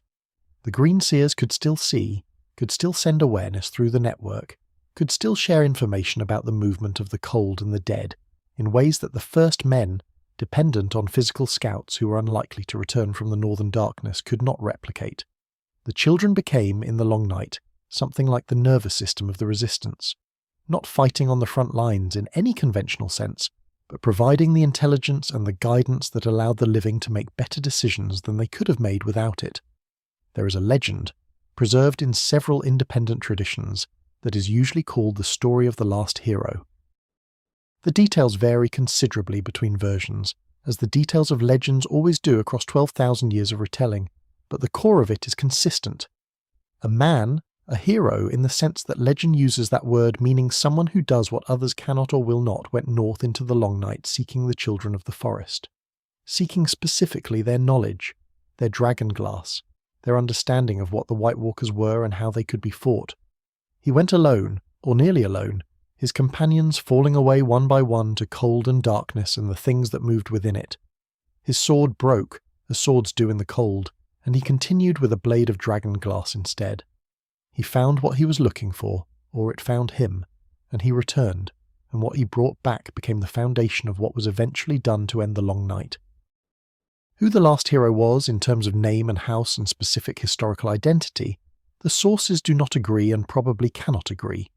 He may have been a composite figure, a story that accumulated around many people's contributions and compressed them into one. He may have been entirely real, a specific man whose name was lost in the transmission across 12 millennia. He may have been, in some versions, connected to the figure later called Azor Ahai, the hero of a different but possibly overlapping legend, the one who forged a sword called Lightbringer in an act that, like the children's creation of the White Walkers, required a terrible sacrifice, the life of someone beloved, to complete. The overlap between these legends, the way they echo and partly contradict each other, suggests they are drawing on the same historical reality from different angles, the way different accounts of the same event always do when enough time has passed. The connection between the children and the last hero, whatever its specific historical form, is significant because it represents the completion of something that the Pact had begun. The Pact had ended the war between the two peoples and established a framework for coexistence. The Long Night forced a deeper integration, a sharing not just of territory, but of knowledge and purpose. The children needed the first men as much as the first men needed the children in the Long Night, in ways that had no precedent in either people's history. The children had the knowledge of what the White Walkers were and how they could be harmed. The first men had the numbers and the fire and the capacity for the kind of organised large-scale resistance that the children, diminished as they were, could no longer mount alone. The army of the dead was not defeated quickly. This is important to sit with. The Long Night lasted a generation, and the resistance to it did not resolve neatly in a climactic battle after which the darkness lifted and the sun returned. It was a grinding, terrible, years-long process of holding on, of fire and dragonglass and the slow accumulation of understanding about an enemy unlike anything either people had ever faced.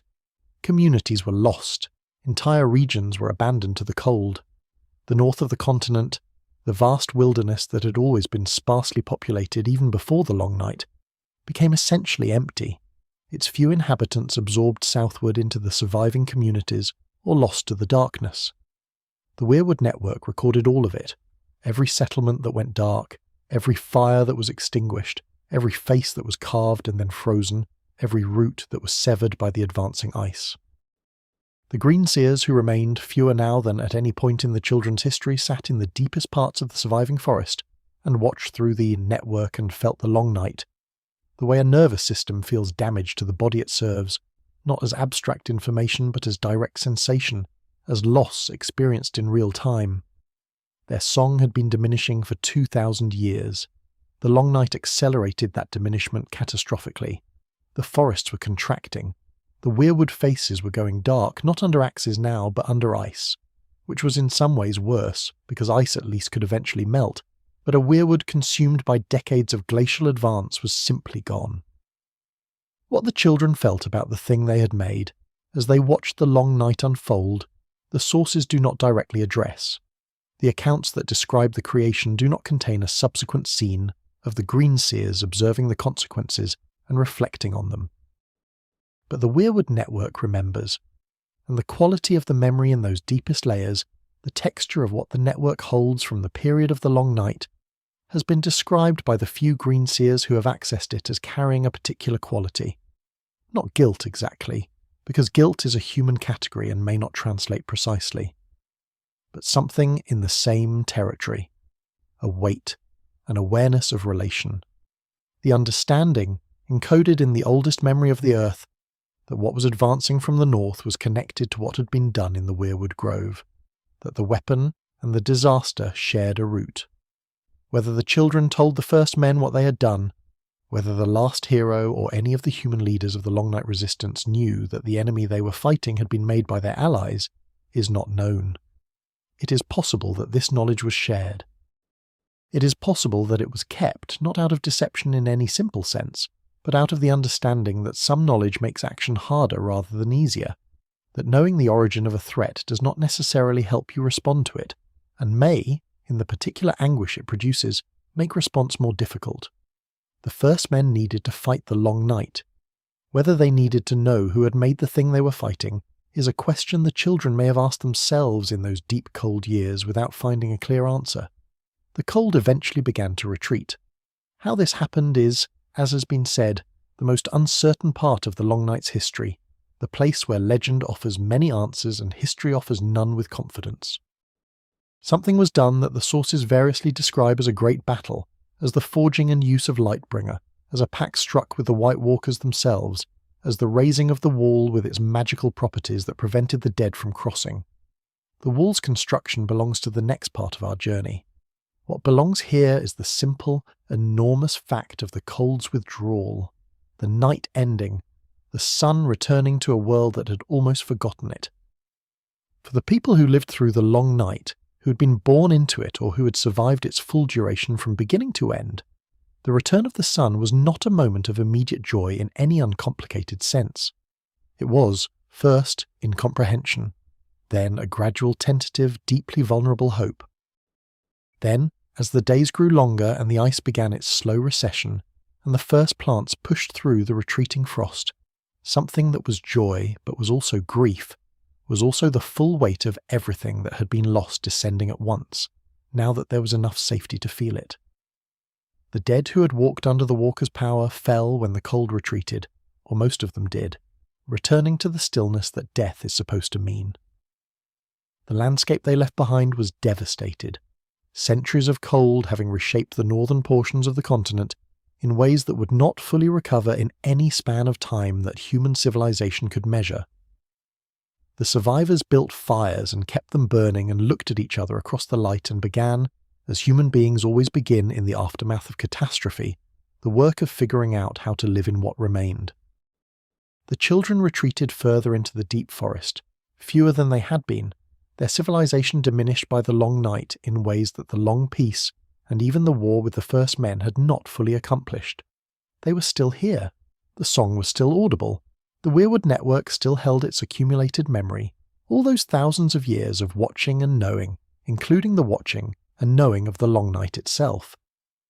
But the children who emerged from that darkness were different from the children who had entered it, the way all things that survive a catastrophe are different from what they were before, shaped by what they had endured, carrying it. The White Walkers were gone, or were in the north, behind whatever barrier the survivors were beginning to conceive, silent in the cold distance, present in the weirwood memory. Made by the children, encountered by the first men, defeated or retreated or paused by something that had been done in those dark years whose exact nature, time and trauma had already begun to obscure. The long night was over. It would not be over in memory for as long as the trees stood and the roots held their patient, unbearable knowledge. Rest here a moment. In the returning light, thin and cold but real, the first genuine warmth after a generation of darkness. Feel it the way the survivors must have felt it, with a gratitude too large and too complicated to name. The world continued. That is what mattered. The world, broken and cold and depleted but still itself, still containing the living and the weirwood, and the slow quiet song of the earth beneath it all continued. Let that be enough for now. Let the light return slowly, as it did then. We will follow it where it leads. The survivors built as survivors always build from what remained. The world that emerged from the long night was not the world that had entered it. The northern forests were diminished, their edges pushed south by the glacial advance of those terrible years, the weirwood network thinner than it had been, its silences more numerous. The first men who remained were fewer and more scattered, their communities reorganized by the necessities of survival into configurations that would have been unrecognizable to their grandparents. The children had retreated further into whatever deep forest still offered them shelter, their numbers the smallest they had ever been, their civilization intact in its essential forms but quieter, more inward, already beginning the long withdrawal from the world of men that would eventually become nearly complete. Everything was different, and yet here were human beings, standing in the cold light of a sun they had not seen in a generation, beginning again. Doing what human beings do, which is to take the fact of survival and convert it, slowly and imperfectly and with enormous effort, into the fact of civilization. The first thing the survivors needed before they could build anything permanent was a guarantee, some assurance, or something that functioned as an assurance even if no genuine guarantee was possible, that what had happened would not simply happen again, that the cold and the dead would not return the moment the communities had grown strong enough to lose something. The generation that had lived through the long night carried in their bodies and their dreams the memory of what the darkness had been, and that memory made the question of guarantee not an abstract political or philosophical matter, but a visceral, immediate necessity. They needed to know, or to believe as completely as possible in the absence of certain knowledge, that a boundary existed, something between them and the north, something that held.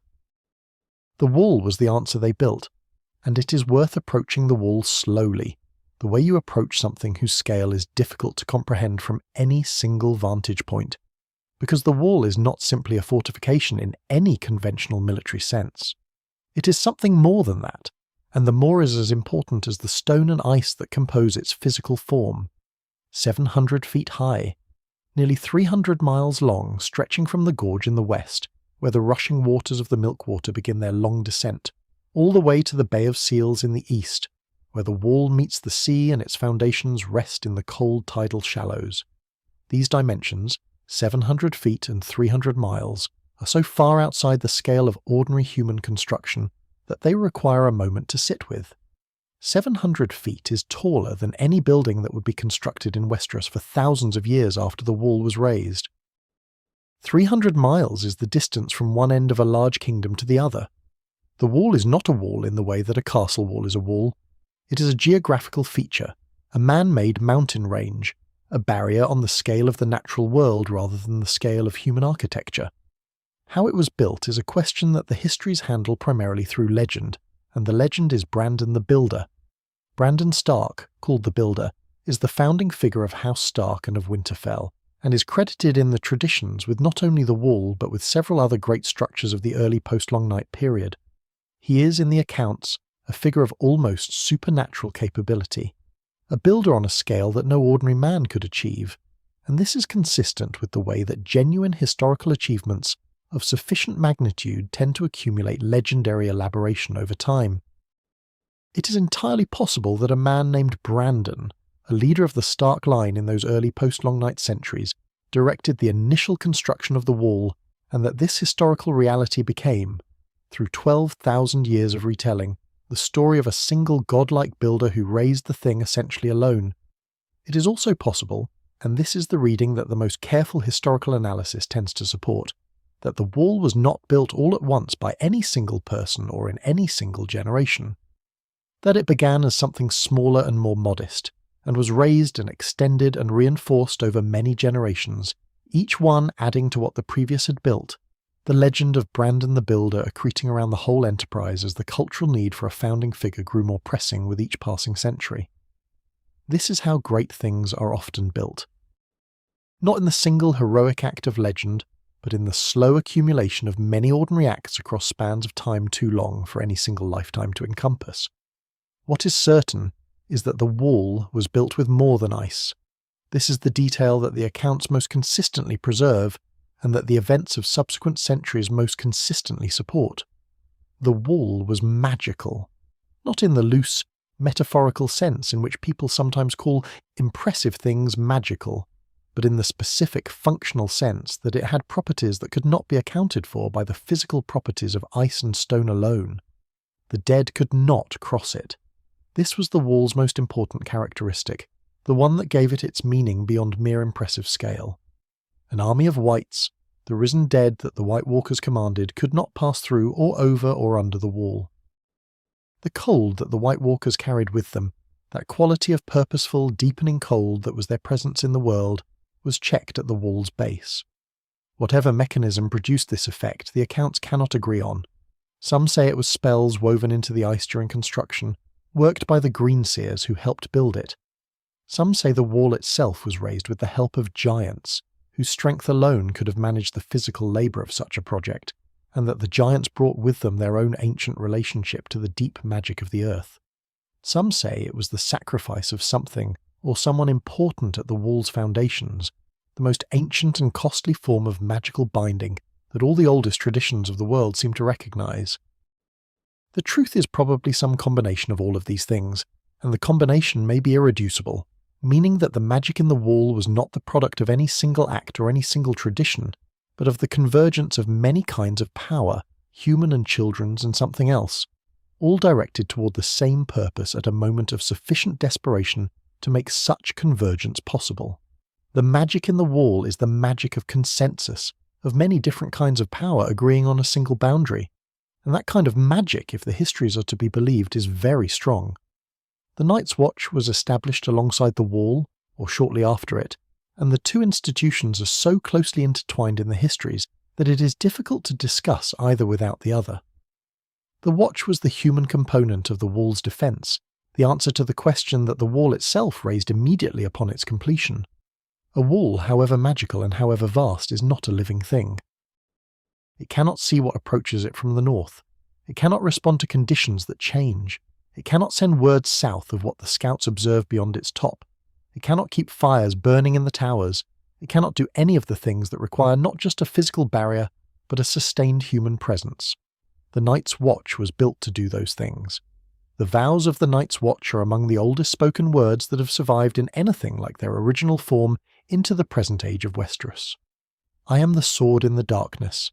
I am the watcher on the walls. I am the fire that burns against the cold, the light that brings the dawn, the horn that wakes the sleepers, the shield that guards the realms of men. These words, recited by every man who's ever taken the black, are not primarily military in their character. They are cosmic. They describe a role not in a feudal hierarchy but in an elemental struggle, the struggle between warmth and cold, between light and darkness, between the living and the dead. The men who wrote these words knew what the Night's Watch was for, even if most of the men who would later recite them had only the dimmest understanding of that purpose. The sword in the darkness, the fire that burns against the cold. These are not phrases you use to describe a border patrol keeping out wildling raiders. These are phrases you use to describe people who stand between the world and the thing that would end the world.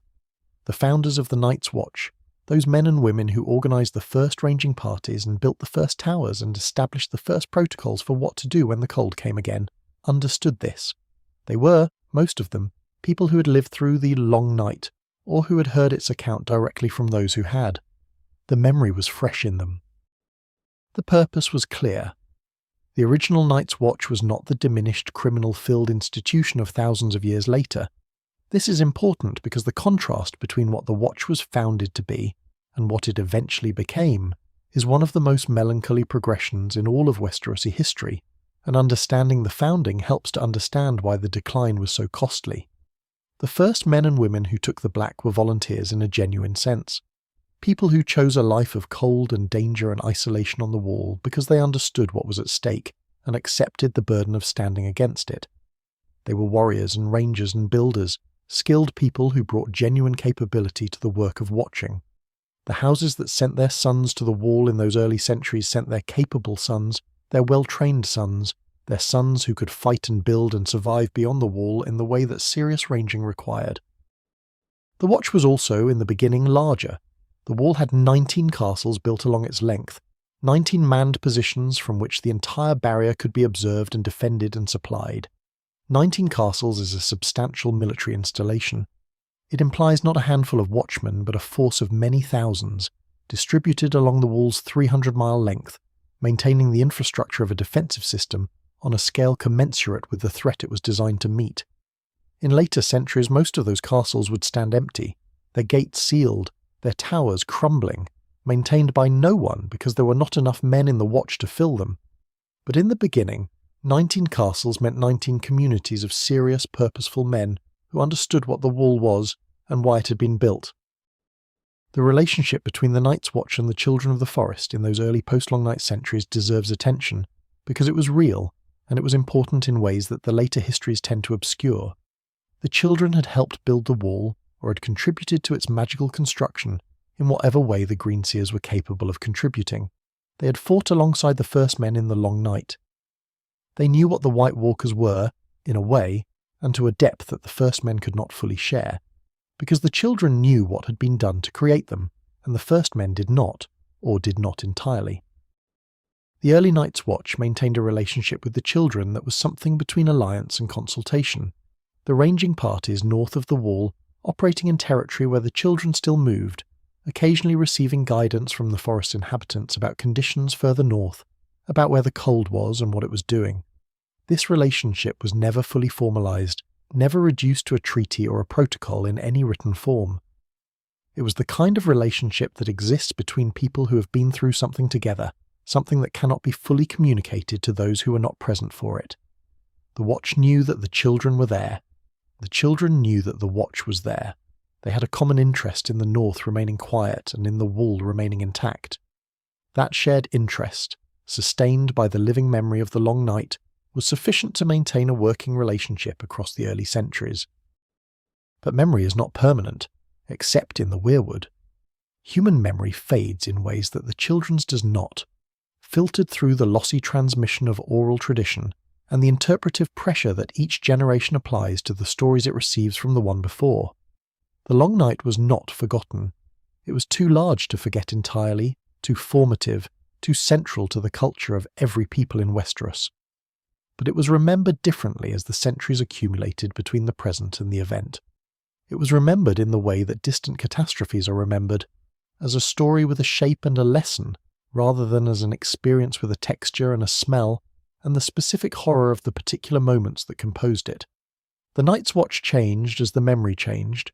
The men who joined it in the 2nd century after the Long Night were not the men who had founded it, and the men who joined it in the 5th century were not the men of the 2nd century. With each generation, the understanding of what the Watch was for became slightly more abstract, slightly more metaphorical, slightly more susceptible to the natural human tendency to translate urgent practical necessities into symbolic or ceremonial forms.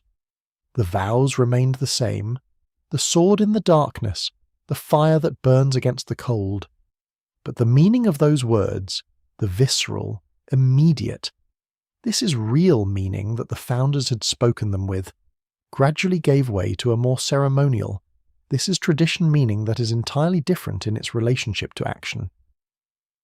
The castles began to empty, not all at once, not even noticeably in any single generation, but the forces that led to the Watch's eventual decline were present from relatively early in its history, and those forces were consistent and patient in a way that human institutions often are not.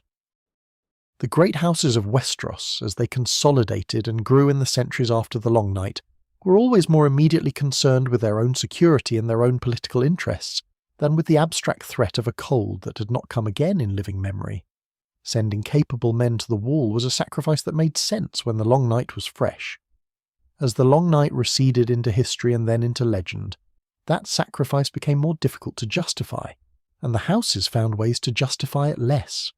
They sent their criminals, their disgraced sons, They're men who needed to disappear from the politics of the South without actually dying. The Watch accepted them because the Watch needed bodies to fill its castles, and accepting anyone was better than the alternative. The knowledge of dragonglass, the substance that killed White Walkers, and that the children had shared with the First Men's resistance during the Long Night, underwent a similar transformation from urgent practical knowledge to academic curiosity. In the early centuries of the Watch, every castle along the wall maintained a supply of dragonglass weapons. The ranging parties carried obsidian blades as a matter of course, the way a knight carries a sword. The stockpiles were maintained and replenished, the knowledge of how to work the material into effective weapons preserved in the Watch's institutional memory. Dragonstone Island, the volcanic rock off the eastern coast that contained the largest accessible deposits of obsidian in Westeros, was understood to be a strategic resource for this specific reason. As the centuries passed and the White Walkers remained quiescent, the dragonglass stockpiles were not replenished when they depleted. The knowledge of how to knap obsidian into effective cutting edges became less practiced, then rare, then held by only a few who had studied the oldest records. By the time of the events of the present age, when Sam Tarly would discover the cache at the Fist of the First Men, and the Watch would finally begin to understand what it was dealing with again, the institutional knowledge of dragonglass as a weapon had reduced itself to a footnote in old texts that most people in the Watch had no reason to read and no framework for evaluating if they did. The Night Fort, the largest and oldest of the Wall's castles, was the seat of the Lord Commander in those early centuries, and it was there that the most important records were kept, the closest thing the Watch had to a history of its own founding and purpose. The Night Fort also accumulated legends of its own across the years, stories of things that happened within its walls that suggested a relationship with darkness not entirely unlike what the Watch had been built to guard against. The Night's King legend, which belongs to a later part of our journey, is centred there.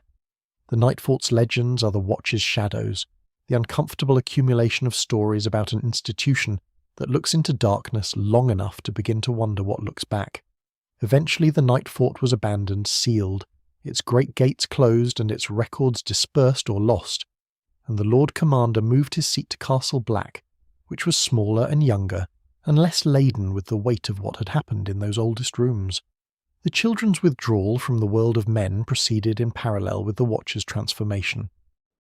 As the Watch became less the institution its founders had built and more the institution that the passing centuries had made it, the children became less the presence in the north that the early rangers had encountered, and more the legend that the southern maesters debated in the citadel. The last confirmed sightings of the children in any records that the maesters consider reliable date from several centuries after the Long Night, and after that there are only rumours, stories from wildlings who claim to have seen small figures moving in the deep forest, accounts from rangers who never returned to tell what they had found. The children did not announce their withdrawal. They simply became less visible, which for a people who had always moved quietly in the deep forest was perhaps not so different from disappearing entirely from the perspective of anyone looking from the outside. But they did not entirely disappear. The weirwood network persisted. The faces carved in pale bark still watched. The roots still held their memory. The three-eyed raven, the last or nearly the last of the greenseers, sat in a cave beneath a mountain north of the wall, growing into the weirwood that surrounded him, his consciousness spreading through the network in the way that the oldest greenseer's consciousness always had, seeing through the eyes of trees across the entire continent, feeling the long, slow pulse of the living earth beneath the ice and the stone. He waited there for centuries for a student, for the one who would come north and learn to carry what he carried, patient in the way that the weirwood is patient, cold, eventually, in the way that very long patience can become indistinguishable from coldness. The wall stood through all of this. 700 feet of ancient ice and older magic, its surface carved by millennia of wind and weather into shapes that the watching eye could almost interpret as faces, though whether that resemblance was accidental or not was a question that no one north of the wall and very few people south of it were equipped to answer. Its towers were manned, thinly manned, by men in black who recited their vows and kept their fires burning and sent ranging parties into the darkness beyond, and sometimes those parties came back and sometimes they did not. The magic in the wall's foundations held, undiminished by the centuries. Whatever had been woven into the ice when the wall was built Whatever the Greenseers had contributed, and the giants and the sacrifice and the consensus of many kinds of power, at a moment of sufficient desperation, it held. The dead could not cross. The cold that was not ordinary cold could not cross. The watch continued. That is perhaps the simplest and most important thing to say about the long, slow centuries between the long night and the present age. Through all the changes, through the decline in numbers and capability, through the forgetting of purpose and the loss of institutional knowledge and the gradual transformation of the watch into something its founders would have found barely recognizable, the watch continued. Men in black stood on the wall's top and looked north. Fires were kept burning in the towers. The vows were recited, their meaning dimmed but their words intact. The horn that wakes the sleepers. The shield that guards the realms of men. The realms of men in those long centuries did not know they needed guarding. They were busy with their own concerns, which were urgent and real in their own terms. The rise and fall of kingdoms, the quarrels of great houses, the arrival of the Andals from Essos, who would cut down most of the remaining weirwoods in the south, and replace the old gods with the faith of the Seven, and transform the culture of most of the continent in ways that the first men of the Long Night would have found incomprehensible. The realms of men looked south and west, and at each other, and at the complex business of being human in a complicated world. They did not look north, not seriously, not with the attention that the wall's builders had intended them to pay. The watch was up there, wasn't it? The wall was up there. Whatever was beyond it was far away and had not troubled the world in a very long time. The world was full of present concerns. The cold dark beyond the wall was ancient history. This is where we leave the watch for now, standing its slow vigil in the centuries between the long night and the age of return. The fires burning, the black cloaks against the wind, the ancient words rising into the cold air above the wall's ramparts, spoken by men who understood them less and less, but still, faithfully still, said them. I am the watcher on the walls. Let that image settle, and be still. The night is long, and the watch is not yet ended. But for now, we rest. The centuries have a way of doing their work quietly. The watch continued its vigil, as we have seen, thinning and changing across the long span of years between the long night and the present age, its purpose dimming in proportion to the distance between the living world and the events that had made that purpose urgent. But the wall was not only a place where men in black stood and looked north and recited ancient words whose full meaning had begun to escape them. It was also a place where things happened, in the way that edges and boundaries always attract the things that do not fit comfortably in the settled middle. The wall was the end of the known world in one direction, and the beginning of the unknown in another, and that position, at the boundary between the familiar and the uncharted, has always been a place where the ordinary rules develop exceptions, where the stories that the settled world tells about itself become insufficient, where something older and stranger finds room to breathe. The legend of the Night's King is one of those stories that lives at the boundary. It is not comfortable history. It is not the kind of account that the Citadel's Meisters have been able to fully verify or fully dismiss, and their difficulty with it is itself instructive. The legend persists because it addresses something real about what the wall is, and what it means to stand watch over the darkness for generations without the darkness ever confirming or denying that it is still there. It addresses what happens to an institution and to the people within it when the purpose that founded them begins to feel like abstraction, when the sword in the darkness becomes, after long enough, simply a sword, and the darkness becomes, after long enough, simply the night. The Night's King, according to the legend, was the 13th Lord Commander of the Night's Watch. 13 is a number that appears in certain old traditions as the number of transgression, of the thing that exceeds the proper count, though whether this is a genuine feature of the original account or an elaboration added by later tellers is impossible to determine. He was a great warrior, the legend says. A man of exceptional capability, the kind of leader that the Watch in its early centuries attracted. Someone who had been sent to the wall not as a criminal or a disgraced son, but as a genuine fighter, committed to the work of standing watch in the way that the founding generation had been committed. He knew the vows, he had lived by them. What happened to him happened north of the wall, in the darkness beyond, which is where things happen in the Night's King legend that cannot happen in the settled south. He was ranging, or he was alone, or he had gone beyond the wall for reasons the account does not fully specify, and he saw a woman. This is the element of the legend that is most difficult to approach without either dismissing it or overinterpreting it, and the right approach is probably somewhere between those extremes. He saw a woman whose skin was pale as the moon, and whose eyes were blue as the icier stars, and whose hair was silver white in the darkness. And something happened in that encounter that the legend describes as the giving of his soul. He brought her back to the Night Fort. He declared her his queen. He ruled from that greatest and oldest of the Wall's castles for 13 years, and the nature of his rule in those years is what gives the legend its horror and its meaning. During those 13 years, the Night's King made sacrifices to the White Walkers. Human sacrifices.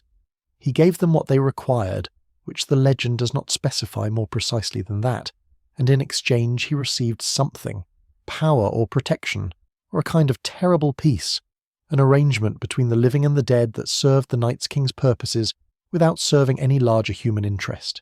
He ruled the Watch by fear. He performed rites that the Watch's founders would not have recognised and would not have sanctioned, and for 13 years, or something like 13 years, he was not stopped. What was the woman he brought back? The accounts offer no certain answer, and the range of possible answers is part of what makes the legend so rich and so difficult. She could have been a White Walker herself, one of the original transformed beings moving through the world, north of the Wall in the long quiet between the long night and the present age.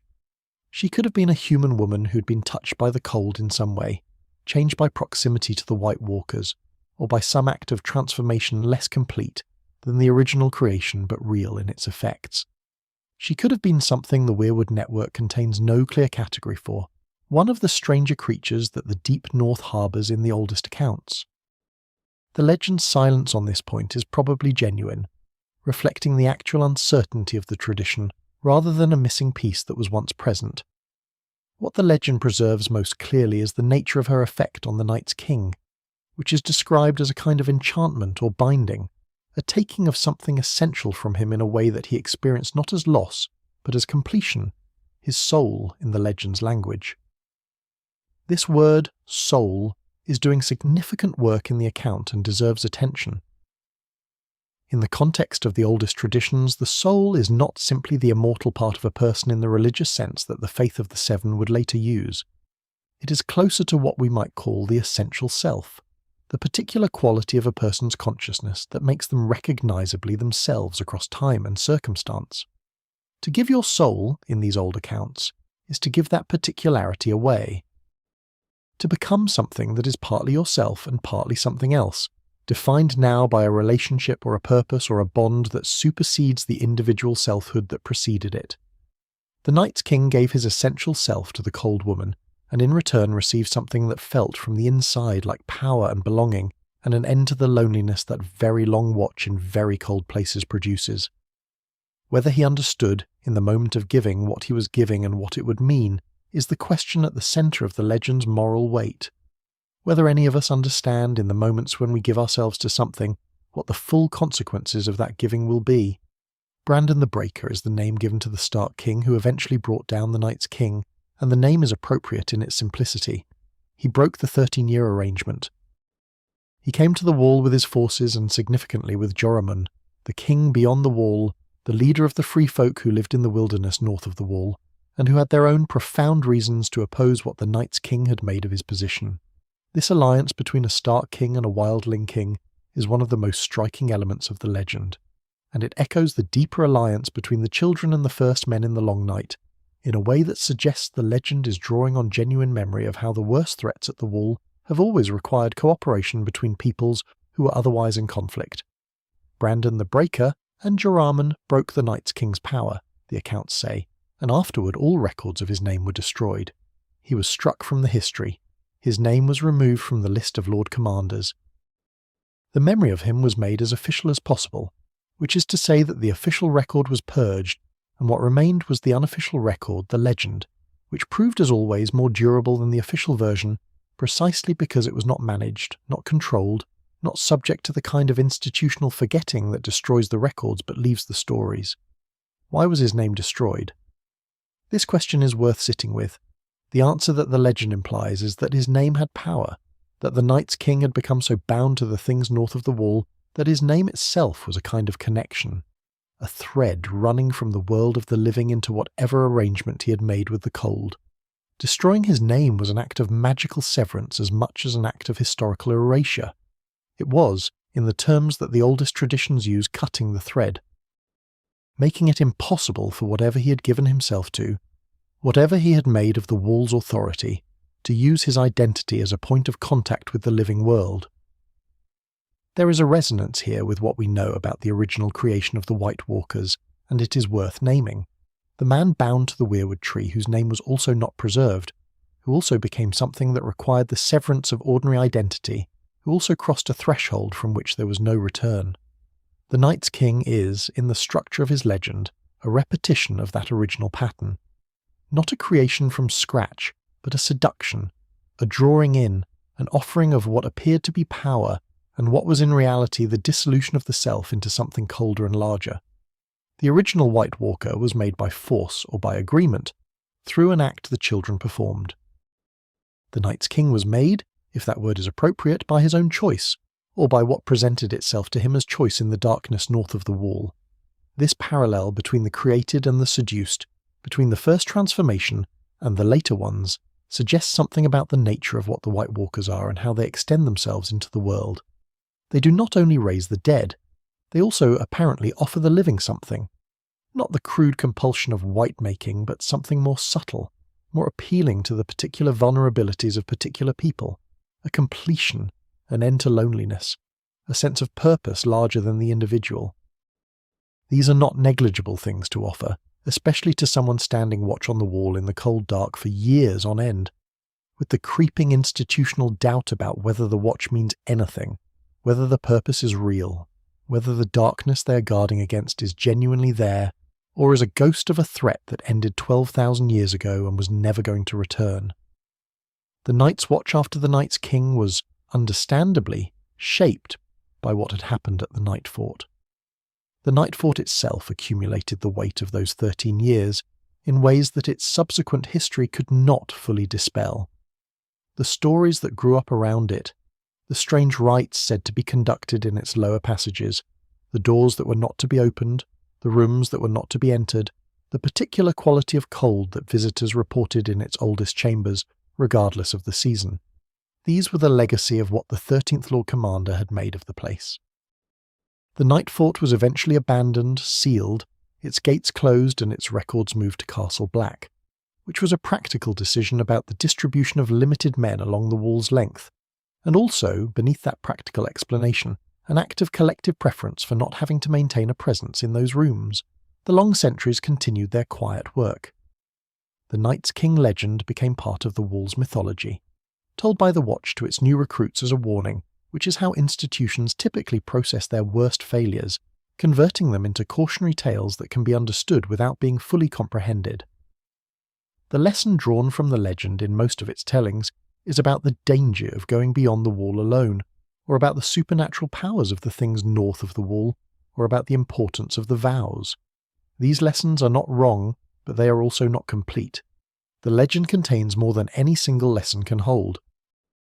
The wildlings beyond the wall kept their own memory of the Night's King, and their version emphasizes elements that the Watcher's version tends to minimize. The wildling accounts are more interested in Joramun, the king beyond the wall who joined Brandon the Breaker to end the 13 years, and in what Joramun carried and used in the effort. Joramun's horn, the horn said to be capable of waking giants from the earth, is part of the wildling tradition around this period, though whether the horn was used against the Night's King specifically, or is a separate element of the tradition that has been woven into the Night's King account over time, is uncertain. The wildlings are also more explicit about the nature of the woman the Night's King brought back, their accounts describing her with less ambiguity as one of the cold things from the north, though this clarity may itself be a simplification that the tradition has settled into over time. The free folk, the people who lived north of the wall and refused to bow to kings, maintained through all the long centuries between the Long Night and the present age a relationship to the truth of the north that the settled peoples south of the wall largely lost. This is not because the wildlings were wiser or more perceptive, but because they had no wall to stand behind. The wall protected the south. It also, in a subtle and gradual way, allowed the south to forget. The wildlings could not afford to forget because they lived in the territory where forgetting was fatal. They maintained their oral traditions about the White Walkers, not out of scholarly commitment, but out of survival necessity, the way peoples everywhere maintain knowledge that they may need. Their traditions about the Long Night are more immediate than the southern traditions. Their word for the White Walkers, the others in the Common Tongue's translation of the Wildling term, carries a quality of active present threat rather than historical memory. When Wildling elders spoke of the others to their children, they were not telling ancient history. They were describing something that was still there, still real, still to be avoided and feared in the long winters, when the cold went very deep and the ranging parties did not return. The Wildlings maintained practices around fire that had their roots in the Long Night, maintained superstitions about the dead that were not superstitions but accurate knowledge about what the dead could become, maintained a wariness about going north of certain points in certain seasons that was the practical preservation of 12,000 years of hard-won understanding. Mance Rayder, the king beyond the wall in the generation of the present story, had gathered the free folk together not as a political exercise or a power play, but out of this knowledge. He had been a man of the Night's Watch before he left it, and in his years ranging north of the wall he had encountered enough evidence of the others' return to understand what was coming. The free folk would not survive north of the wall when the cold came again. The wall was their only chance. His attempt to bring his people through the wall, which the South read as an invasion, and which was in fact something closer to a mass refugee movement driven by existential terror, was the practical expression of what the Wildling tradition had always known, and what the South had spent centuries forgetting. The cold was real. It was coming. The wall was not a border to be respected, but a barrier to get behind. The Night's Watch in Mance Rayder's time had declined to perhaps 3,000 men from the tens of thousands that had manned it in its founding centuries. 50 of the wall's 19 castles, which is to say all but 3 of them, sat empty and sealed, their gates frozen shut, their towers dark. The men who remained were largely not the kind of men the Watch had been founded to recruit. Brave volunteers who understood the cosmic stakes of their position. They were criminals, younger sons, men who had nowhere else to go and had been given a choice between the black and something worse. They recited the vows, they stood on the wall, they had very little idea, most of them, of what the vows actually meant. The knowledge of dragonglass had by this point become genuinely obscure. There were passages in old texts that most of the Watch's members had neither the literacy nor the inclination to read, that described the properties of dragonglass and its particular efficacy against the others. These passages were not secret. They were simply unread, filed in the records at Castle Black under categories that reflected the concerns of an earlier age, cross-referenced in ways that made sense to the scholars who had written them, and that meant nothing to the men who encountered them thousands of years later in a different world. Sam Tarlair would eventually find those passages, would find the dragonglass cache at the Fist of the First Men, would put the pieces together with the desperate ingenuity of someone whose survival depended on it. But that belonged to the time of the return, not to the long centuries of waiting. What persisted through all of it, through the Night's King and the Night Fort's abandonment and the Watch's decline and the Wildlings' long vigil in the cold wilderness, was the wall itself. 700 feet of ancient ice and older magic. The dead could not cross it. Whatever was beyond it, quiet for 12,000 years, stirring now in ways that the most attentive people were beginning to notice, had not crossed it. The magic held, undiminished by centuries of institutional forgetting and human neglect, and the general tendency of the world to move on from the crises that had produced its most durable structures. The weirwood faces watched the wall from both sides, from the south, through godswoods in the castles and in the forests of the north. The network looked at the barrier and held its memory of what had been done to build it and why. From the north, in whatever fragments of the living weirwood still survived beyond the wall, in the grove where the three-eyed raven sat growing slowly into the roots, the network looked back. The long memory was intact. Everything that had happened, from the creation of the first White Walker to the raising of the wall, to the 13 years of the Night's King, was in the roots, waiting, in the patient way that the weirwood waits, for someone to come and sit still enough and go deep enough to find it. Bran Stark would come, in the end, would be brought north by the pull of the three-eyed crow that visited his dreams, the crow with the third eye in its forehead that was not a crow at all but the last Greenseer's consciousness reaching through the network. For the student it had been waiting centuries to find.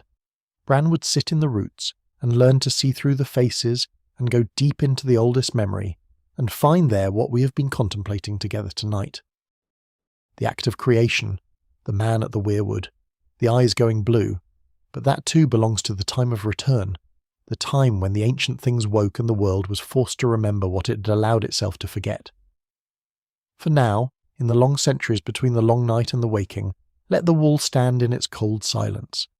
Let the fires burn in the towers, small and faithful against the immensity of the dark. Let the men in black recite their words into the wind without fully knowing what the words mean, their faithfulness more important than their understanding, the practice preserved even when the knowledge behind it has thinned to almost nothing. The night's king is a legend. The long night is history. The wall is a fact. In the deepest roots of the oldest trees, the memory of what made all three of them necessary is held with the same patient, absolute fidelity that the weirwood holds everything, which is to say it is held forever. The dark beyond the wall is quiet. The watch continues, and somewhere in the north, in the cold that does not move with ordinary cold's indifference, something very old and very patient is still there, waiting as the weirwood waits, as we, in our own way, wait for the morning. Something changed in the north. It did not announce itself. It did not arrive with the drama that legend retrospectively assigns to great events, with signs in the sky or the sudden knowing of those who should have known. It arrived the way the deepest changes always arrive, quietly, at the edges of attention, in the places where attention was least reliably maintained. In the darkness beyond the wall, in the territory that the night's watch ranged into, with decreasing frequency and decreasing capability, something that had been still for 12,000 years began, slowly, and with the patience of something that has never known urgency, to move. The wall still stood. The magic in its foundation still held. The men in black still recited their vows into the wind, and kept their fires burning in the towers and sent their ranging parties north. And sometimes those parties came back, and sometimes they did not. The not coming back had always been a feature of ranging beyond the wall, always a risk that the men who went north understood and accepted as part of what the Black Cloak meant. For a long time, the not coming back was explicable in ordinary terms. The north was dangerous. The cold was real. The worldlings were hostile. The terrain was unforgiving. Men died beyond the wall for reasons that had nothing to do with what the wall had been built to guard against, and the Watch had learned across centuries to accept those losses without reading too much into them. But the quality of the not coming back began to change, subtly at first in ways that only the most attentive noticed, and the most attentive were not always the ones in positions of authority. The ranging parties that did not return stopped leaving the ordinary traces of ordinary deaths. No bodies, no equipment scattered across the snow in the pattern of a fight with wildlings or an accident in a crevasse. Simply absence, clean and total, as if the men had walked north and the north had closed over them the way water closes over a stone, without remainder. And in the villages of the free folk beyond the wall, in the scattered communities that the wildlings maintained in the wilderness between the wall and the Frostfangs, something was making people move south.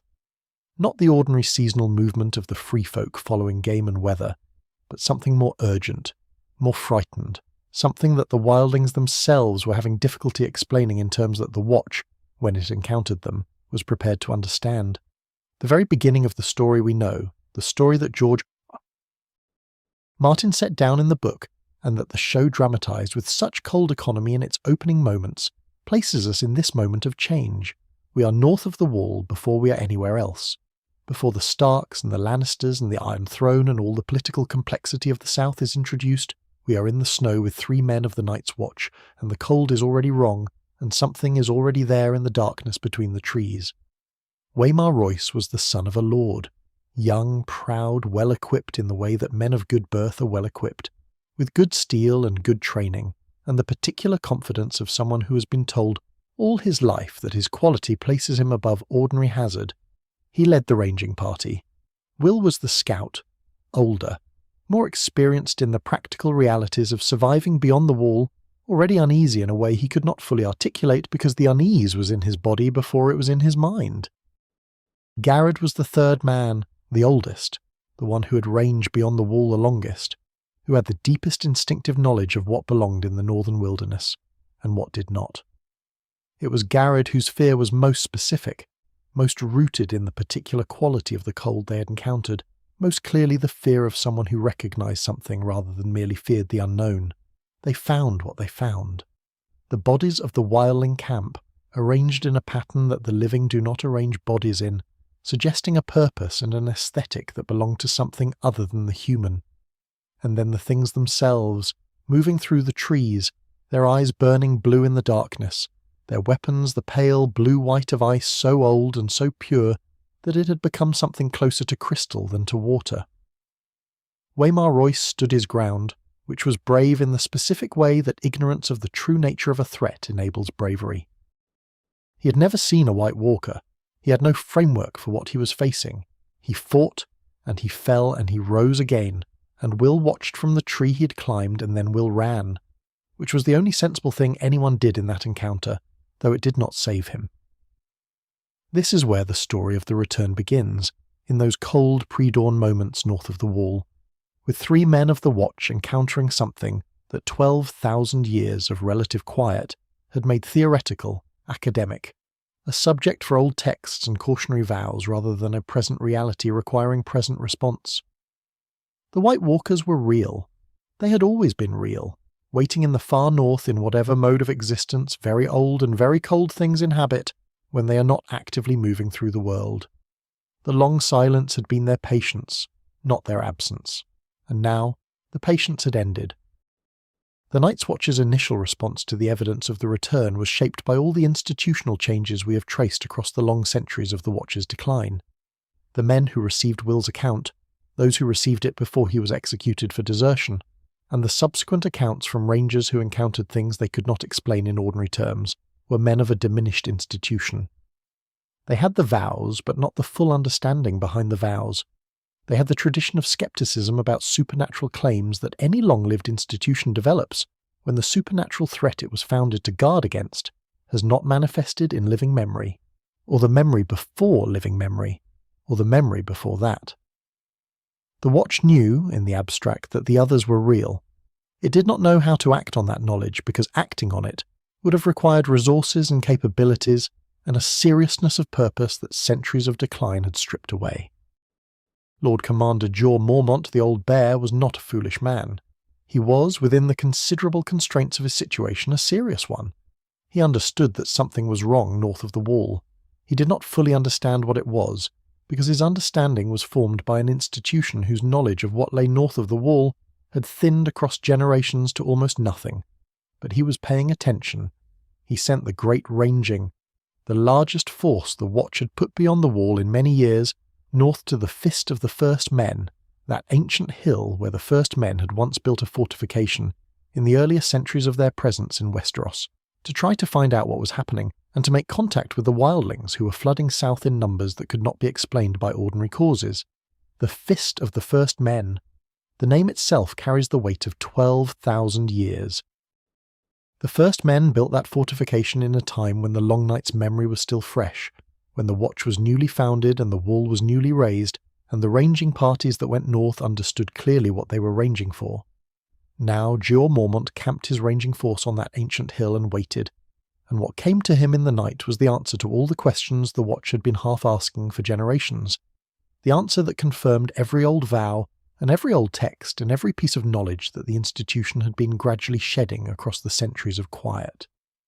The army of the dead came to the Fist of the First Men, and the Watch learned, in the most direct and costly way possible, that the vows were not metaphor. Sam Tarly was there.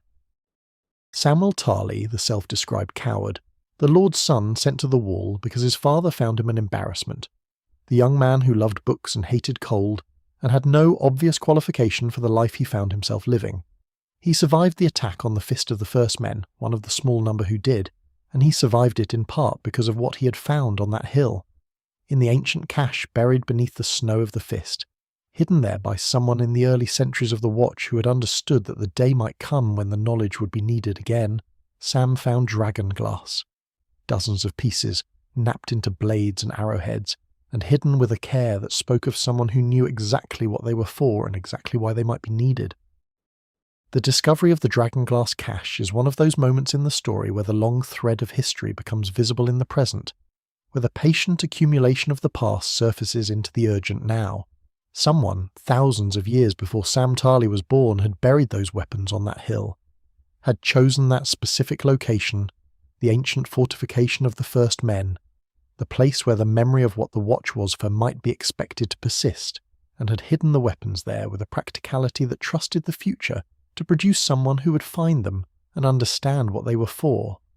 Sam was that someone, and the dragonglass in his hands was the direct physical connection between the world of the Long Night and the world of its return. 12,000 years compressed into a handful of volcanic glass. He used one of those blades.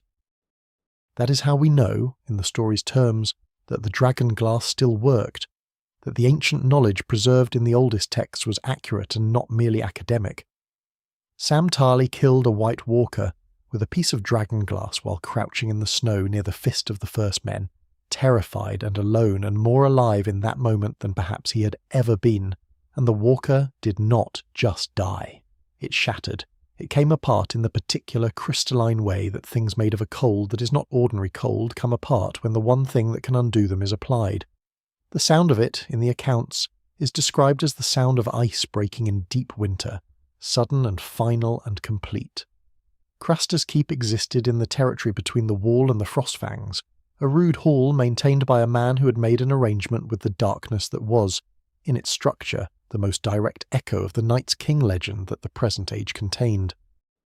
Craster was a wildling, technically a man of the free folk, but he lived in a fixed location and maintained a specific relationship with the things north of his hall that the other free folk regarded with a mixture of fear and contempt. He gave his sons to the walkers. The male children born in his keep were left outside in the cold, left in the specific way and in the specific place that the arrangement required, and they were taken. The walkers came and they took the infants, and what happened after that was not something that Craster witnessed or described. What happened after that was what Bran Stark's green sight would eventually show.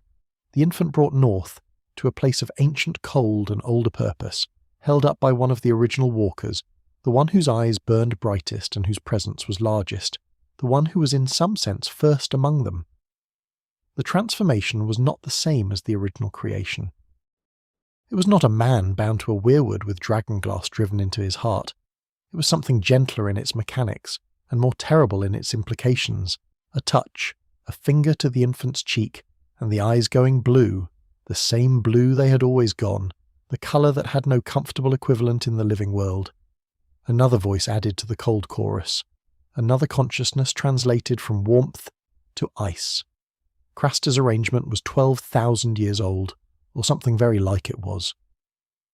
The sacrifice of human infants to the White Walkers was not something Craster had invented. It was a continuation, in diminished and localized form, of something that predated the Wall, that predated the Night's Watch, that reached back into the period of the Long Night itself when the terms of whatever negotiation had ended, the darkness was still being worked out. Whether the arrangement was a genuine pact, a condition of the Walkers' withdrawal, or simply the persistence of a practice that had survived in the most isolated pockets of the wildling world long after the civilization that might have abandoned it had been shattered by the Long Night, is not something the sources clarify. What is clear is that it had been going on for a very long time, and that it served as a mechanism for the White Walkers to expand their numbers even during the long centuries of quiescence, slowly, one infant at a time, in the cold darkness beyond the wall's northern face. The wildlings' flight south, the mass movement of the free folk that Mance Rayder organised and led toward the wall in the years before the main events of the story, was driven by the same evidence that the Watch was slowly and inadequately processing. The free folk had no wall to stand behind, and no institutional skepticism to overcome. When the dead began to walk in the wilderness north of the Frostfangs, when the cold began to deepen in the particular way that the wildling oral tradition described, and that the oldest members of their communities recognised as the thing they had been told about since childhood, the free folk did what the only sensible thing available to them dictated. They moved south. They gathered. They came together in numbers they had not come together in for generations, because Mance Rayder was telling them what his ranging years with the Watch had taught him to understand, which was that there was no surviving what was coming unless you were on the other side of the wall when it arrived. Hardhome was the catastrophe that removed all remaining ambiguity about what the Watch and the world were facing. A wildling settlement on the coast, east of the Frostfangs, where tens of thousands of free folk had gathered in the hope of being evacuated by ship to the south of the wall, Hardhome became the demonstration of the White Walker's return in terms that could not be explained away or minimized or filed in the records under categories that made it manageable. The army of the dead came to Hardhome, and it was vast, incomprehensibly vast, the horizon filled with the dead in numbers that made the accounts of the Long Night's host feel less like legend and more like accurate reporting. And at the back of that host, on the cliff above the settlement, the one who was first among them watched with his burning blue eyes and raised his arms, and what had been dead became undead in a single terrible gesture. Jon Snow saw this from the boat taking the survivors away. He had gone to Hardhome with the intention of evacuating the wildlings, of bringing the free folk through the wall in the way that Mance Rayder had been trying to accomplish through force. He had gotten some of them out, and then the dead had come, and he had learned, in the specific experiential way that no amount of reading old texts or reciting old vows can substitute for, what the Night's Watch had been founded to face. He had also learned, in a moment of desperate combat on the Hardhome dock, that Valyrian steel worked against the walkers the way dragonglass worked, that the ancient sword in his hand could do what the ancient obsidian blade had done for Sam Tarly, that the weapons from the deep past of the world retained their efficacy against the thing that was returning. And the walker at the cliff had looked at him, had noticed, in a way that was different from the indifferent annihilation of the army of the dead, that this particular man with this particular sword was something that warranted attention. This moment, brief and cold and loaded with implications, is the present story's most direct encounter between the human world and the first of what the children made, between the world that was at risk and the consciousness at the centre of that risk. Two sets of eyes meeting across the water and the cold, one warm and human, and carrying all the weight of 12,000 years of history that had led to this moment. One burning blue with a purpose that had been encoded in a man's transformation before the wall was built, before the Night's Watch was founded, before Brandon the Builder raised the first stone of the first Stark Hall. The return was not fully understood by those experiencing it, because returns of this magnitude are never fully understood by those experiencing them. The masters of the Citadel in Old Town debated whether the reports from beyond the wall were credible, whether the long winter now settling over the continent was truly something unprecedented, or simply a longer than usual extension of the ordinary seasonal pattern. The great houses of the south were occupied with the War of the Five Kings, with the succession crisis following Robert Baratheon's death, with the political reconfigurations that always accompany the transfer of power at the highest level. The Iron Throne changed hands. Armies marched and fought and bled over questions of legitimacy and inheritance, while the cold gathered in the north with a patience that had already survived 12,000 years and was entirely prepared to survive a few more seasons of human political drama. The weirwood network knew. Bran Stark, making his slow way north through the wilderness beyond the wall, guided by the pull of the three-eyed crow's presence in the network, carried within him the capacity that the network had been waiting centuries to find. He reached the cave. He sat in the roots. He went deep into the oldest memory, deeper than anyone had gone in many generations, and he found there what we have been tracing together across the long course of this night's journey. He saw the children. He saw the weirwood. He saw the man bound to the tree. He saw the eyes going blue, and he understood, at a level below the interpretive, below the historical, at the level of direct experiential access to the memory itself, that the enemy the world was facing was not a natural force, it was a made thing. It was the children's act of desperate creation, still moving through the world 12,000 years after the desperation that produced it had resolved into something else entirely. The network held the whole story, the full arc, from the first forest to the pack, to the creation, to the long night, to the wall, to the long centuries of quiet and the slow stirring of return.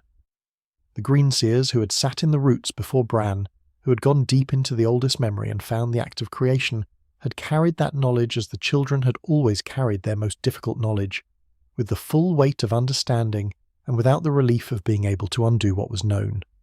The weirwood network does not offer absolution. It offers only memory, complete and accurate and permanent.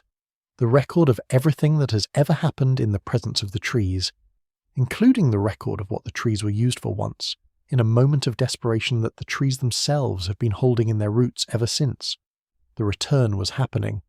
The long night was coming again, or something so like it that the distinction did not matter to those in its path. The ancient magic in the wall still held, for now, the dead still could not cross it, for now. But the army gathering in the north was larger than any ranging party had encountered, larger than Hardhome had been, large in the way the oldest accounts of the Long Night's host described, horizon to horizon, the dead beyond counting, led by something that had been waiting with the patience of ice for 12,000 years to complete a purpose that may or may not be comprehensible in any human terms. The world was being asked, again, to remember what it had allowed itself to forget, to look north with the full seriousness that the men who first built the wall had looked north with, to understand that the sword in the darkness was not a phrase, that the fire that burns against the cold was not a metaphor, that the watch that had been kept, imperfectly and with diminishing comprehension, across 12,000 years of forgetting, had been kept for this, for the return of the thing the children made, for the moment when the long patience of the cold came south again, and the living world was required to decide, as it had decided once before, what it was willing to do to continue. The night was deep, and the cold was moving. Rest now in the knowledge that this story too has an end that is not darkness. The end belongs to the next part of our journey. For now, let the wall stand between you and the cold. Let the fires burn.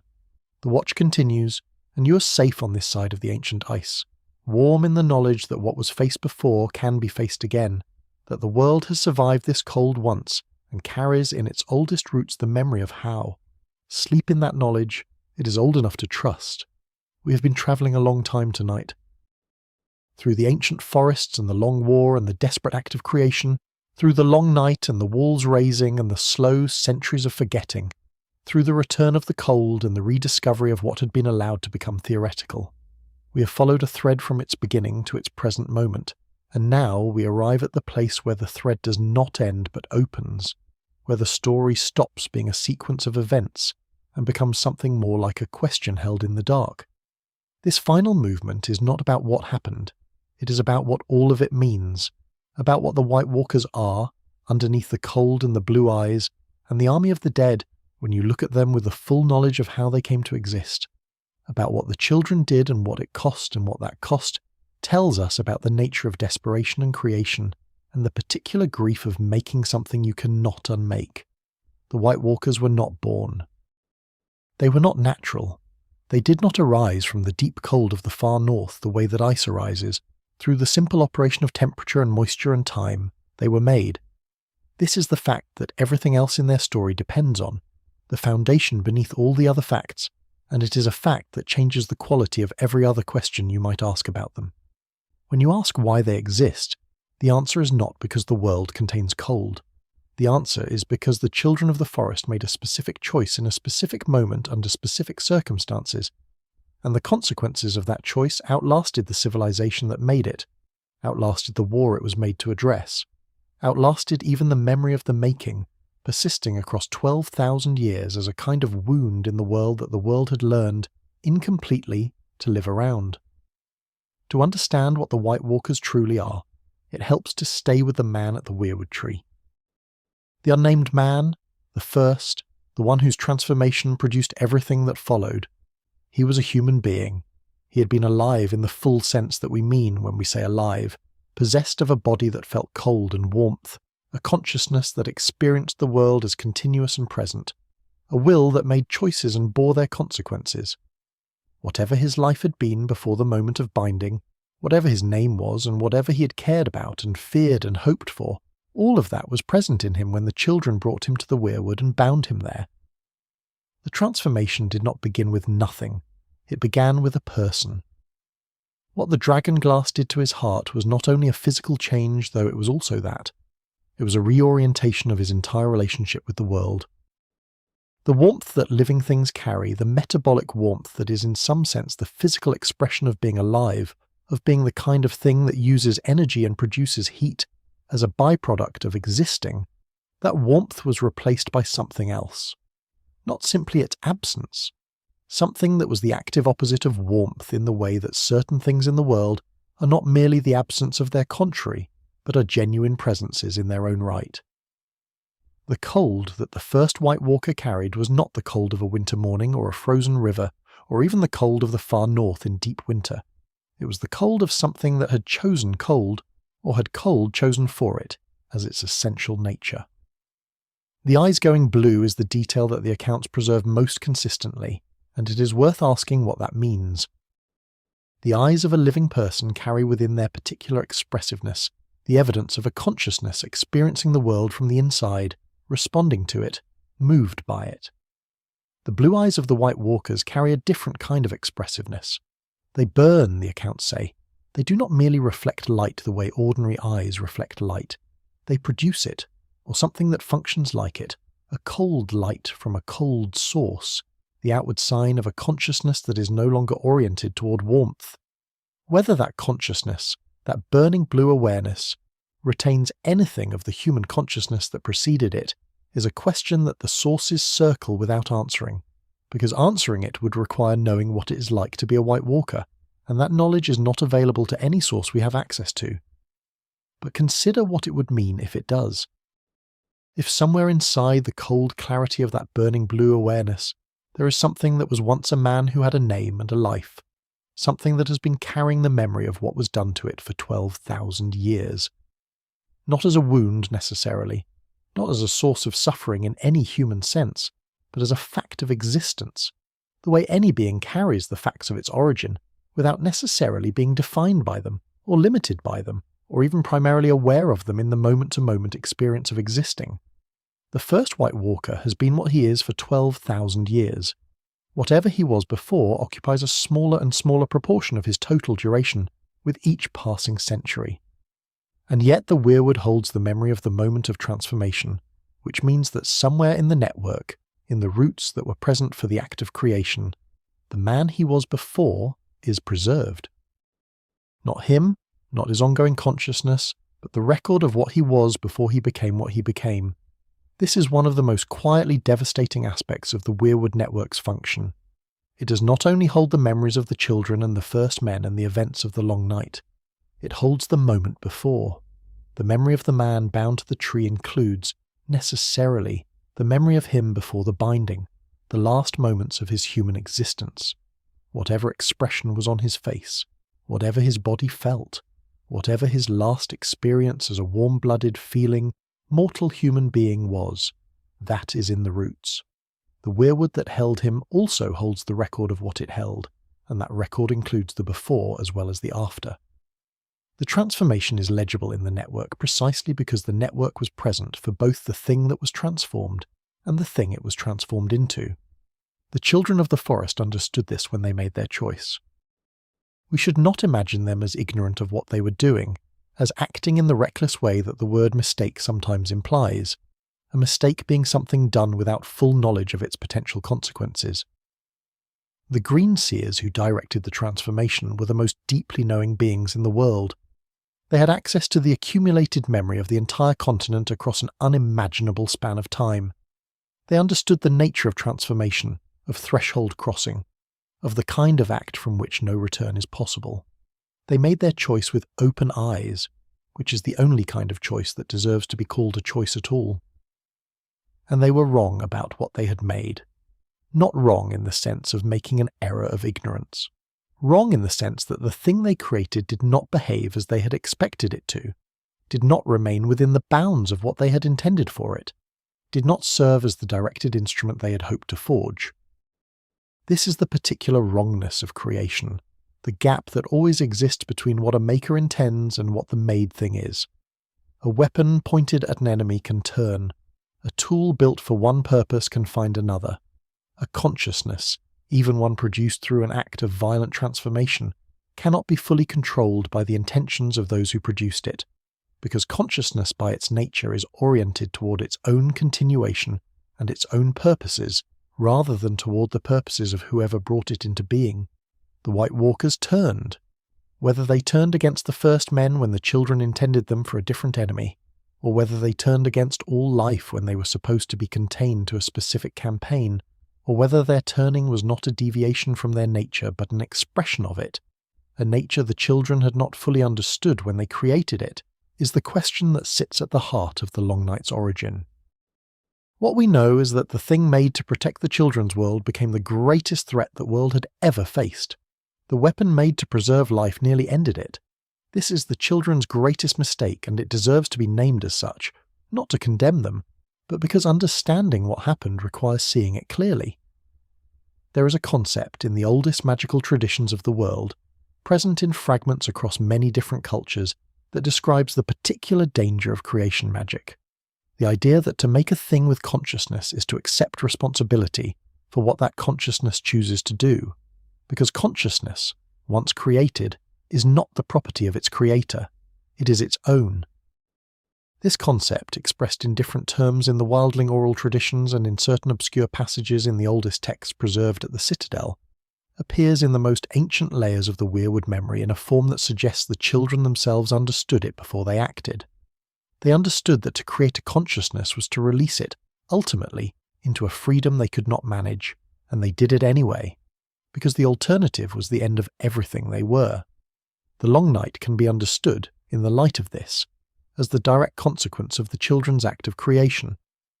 Not as a coincidence, not as a separate natural phenomenon that happened to arrive at the same time, but as what the created thing did when it was no longer constrained by whatever initial binding the children had attempted. The cold that the first White Walker carried was not limited to him. He could share it. He could extend it. He could build an army from the dead because the cold that was his nature was also a force that could animate the dead, that could take the bodies of the fallen and fill them with something that was not life but was movement, that was not consciousness but was purpose. He did not need living soldiers. He had an inexhaustible supply of the other kind.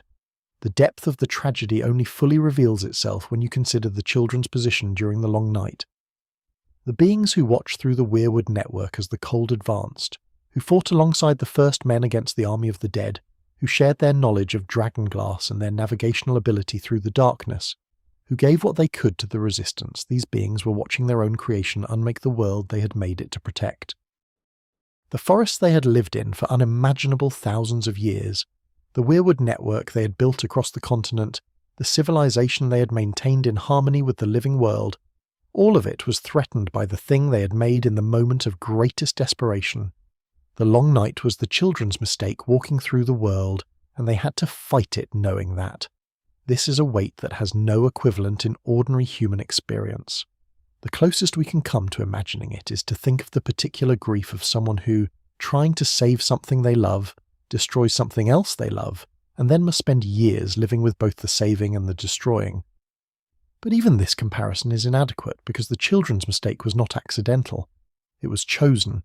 The green seers who directed the transformation knew what they were opening and opened it anyway, and the Long Night was what came through. What does it mean that the weirwood network holds all of this? That the trees who are present for the act of creation are also present for the Long Night, that the accumulated memory of the children's civilization contains both the moment of making and the generations of consequence, that a green seer deep enough in the network can access not only the creation, but the full arc of what the creation produced. It means that the children's mistake is not only a historical fact, it is a living memory, preserved in the same roots that hold the children's most cherished knowledge, their songs and their deaths, and their long, patient contemplation of the living world. The mistake is not separate from the civilization. It is part of it. Woven into the roots alongside everything else, held with the same fidelity and the same permanence. The three-eyed raven sat in his cave for centuries knowing this.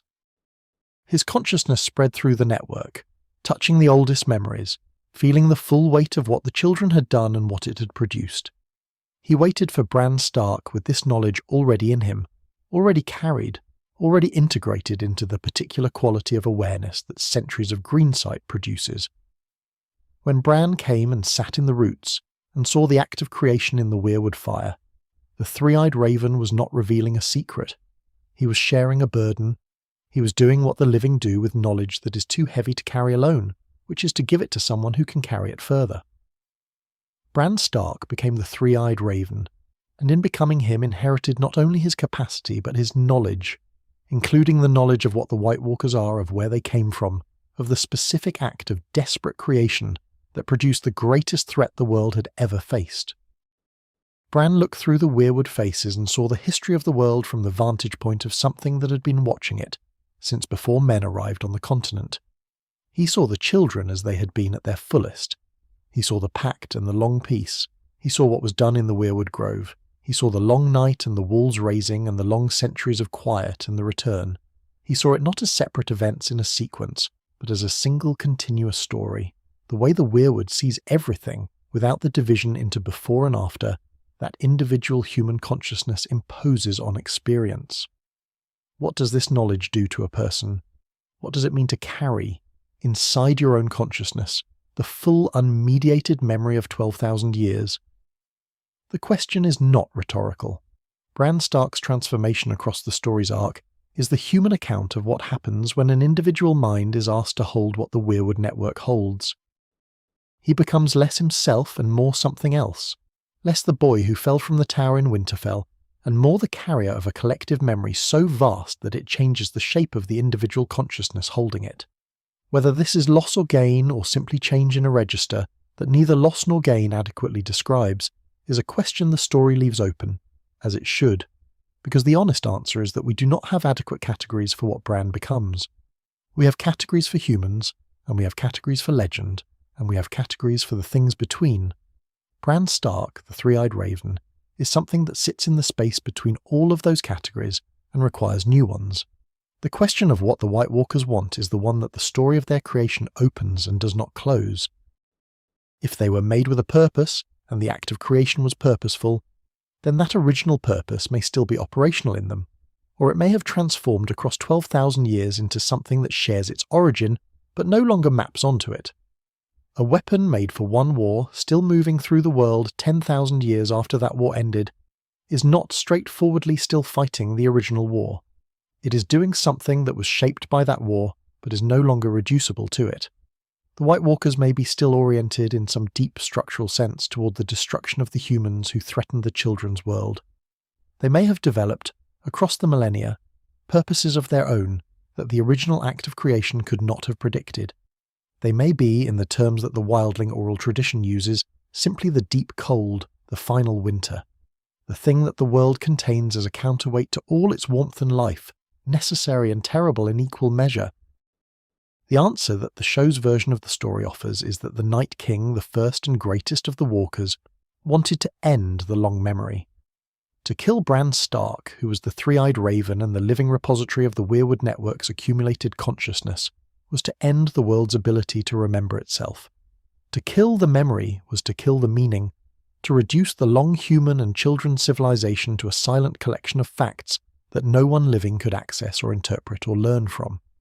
If this is what the Night King wanted, if after 12,000 years of cold existence this was the purpose that had crystallized in him, then there is something almost comprehensible about it. The world that had made him wanted to be forgotten, and he wanted to oblige it. Whether Arya Stark's knife in the dark beneath the great weirwood at Winterfell constitutes a resolution of this, a genuine ending, is a question that depends on what you understand the Night King to be. If he was the original transformed man, the one whose name was never preserved, then his ending at Winterfell was the end of something 12,000 years old, the final conclusion of an act that the children began in desperation before the wall was built. If he was something more than that, something that had grown across the millennia into a force too large to be contained in a single body, then the question of whether his death was an ending or simply a pause is one that the story leaves genuinely open. The weirwood network holds the memory of his creation.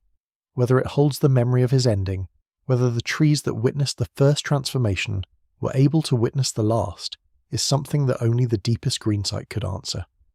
What we are left with, at the end of this long contemplation, is not a neat resolution. It is a set of truths that sit alongside each other in the kind of productive tension that genuine understanding produces. The White Walkers were made by the children of the forest. The children made them out of love for their world and desperation for its survival. The making was a transgression of something fundamental, a crossing of a threshold that the children's own civilization recognized as a threshold. The consequences of the crossing lasted 12,000 years, and nearly ended all life on the continent. The children spent those 12,000 years in the weirwood network, knowing what they had done, carrying it, watching through the carved faces as the world lived out the consequences of their act. And the world survived. Not without cost, not without loss of a magnitude that the word loss cannot adequately contain, but it survived. The watch was kept, the fires were maintained, the dragonglass was remembered, imperfectly, partially, but remembered. The wall held. This is what the oldest memory in the weirwood teaches, if we are willing to sit in the roots long enough to hear it. That the deepest mistakes are the ones made from love, that creation is never fully controllable by its creator, that the things made in moments of greatest desperation have the longest lives, outlasting the desperation and the civilization that produced them and the very memory of why they were made, that the world is capable of surviving what it makes and being changed by the surviving. That change and loss and the terrible arithmetic of consequence are not the opposite of meaning. They are, in some fundamental way, that the trees have been contemplating for longer than any human civilization has existed, what meaning is. Let that settle now. Let the weirwood hold it, as the weirwood holds everything. The roots are deep and the memory is old and the song of the earth is still audible, quieter than it was when the children were many and the forest were whole, but present, still present. The children are not entirely gone, the network is not entirely silent. Somewhere in the deep roots beneath the continent, in the nodes that have survived all the cutting and burning and forgetting and the long night itself, the voices are still there, small and ancient and tired in the way that very old things are tired, but singing, still singing. The story of the White Walkers is the story of a mistake made by people who are not mistaken in their love for the world. It is the story of a consequence that outlived its cause by an unimaginable span. It is the story of a world that had to remember again and again what it had made and what that making meant, and it is in the end the story of the watch, the sword in the darkness, the fire that burns against the cold, the shield that guards the realms of men, not metaphors, not ceremony, the literal description of what it means to stand between the world and the thing the world made and could not unmake. To hold the line, not because the line is easy to hold, but because the alternative is the silence of the roots, the stillness of the frozen faces, the end of the long memory. To hold it, imperfectly, across 12,000 years of forgetting and remembering and forgetting again, until the forgetting becomes impossible because the cold is at the gates, and the choice is the same choice it has always been, on the same terms it has always been offered. To endure or not. To hold or not. To keep the watch or let the darkness through. The answer, 12,000 years of weirwood memory suggests, is the same answer it has always been. You hold, you endure, you keep the watch, not because you are certain of success, not because you understand fully what you are holding against, but because the fires are warm and the people beside you are real, and the world, for all its ancient grief and all its long mistakes and all the terrible things that have been done in it, and to it, is still worth the holding. We have come a long way together tonight, through ancient forests and desperate choices, through the cold that came for the world and the fires that held against it, through the long patience of the trees and the longer patience of the ice. We have sat in the roots of the oldest memory and felt the weight of what love is willing to do when everything it loves is threatened. We have watched a civilization make its greatest mistake out of its deepest devotion, and we have followed the consequence of that mistake across a span of time so vast that the word time becomes insufficient. What remains now is not the story. The story is complete, held in the weirwood roots where all things are held. What remains is you, wherever you are tonight, warm in the dark, breathing slowly, the concerns of your own world grown quiet and distant, the way concerns do when something ancient and true has passed through the mind and left it gentler than it found it. The children sang to a world that could not always hear them. The watch was kept by men who could not always understand why. And still the world continued. Still the fires burned. Still the memory held. Let your eyes close now. Let the forest take you. Let the long song of the earth carry you somewhere deep and still and safe. Your watch is ended. Sleep.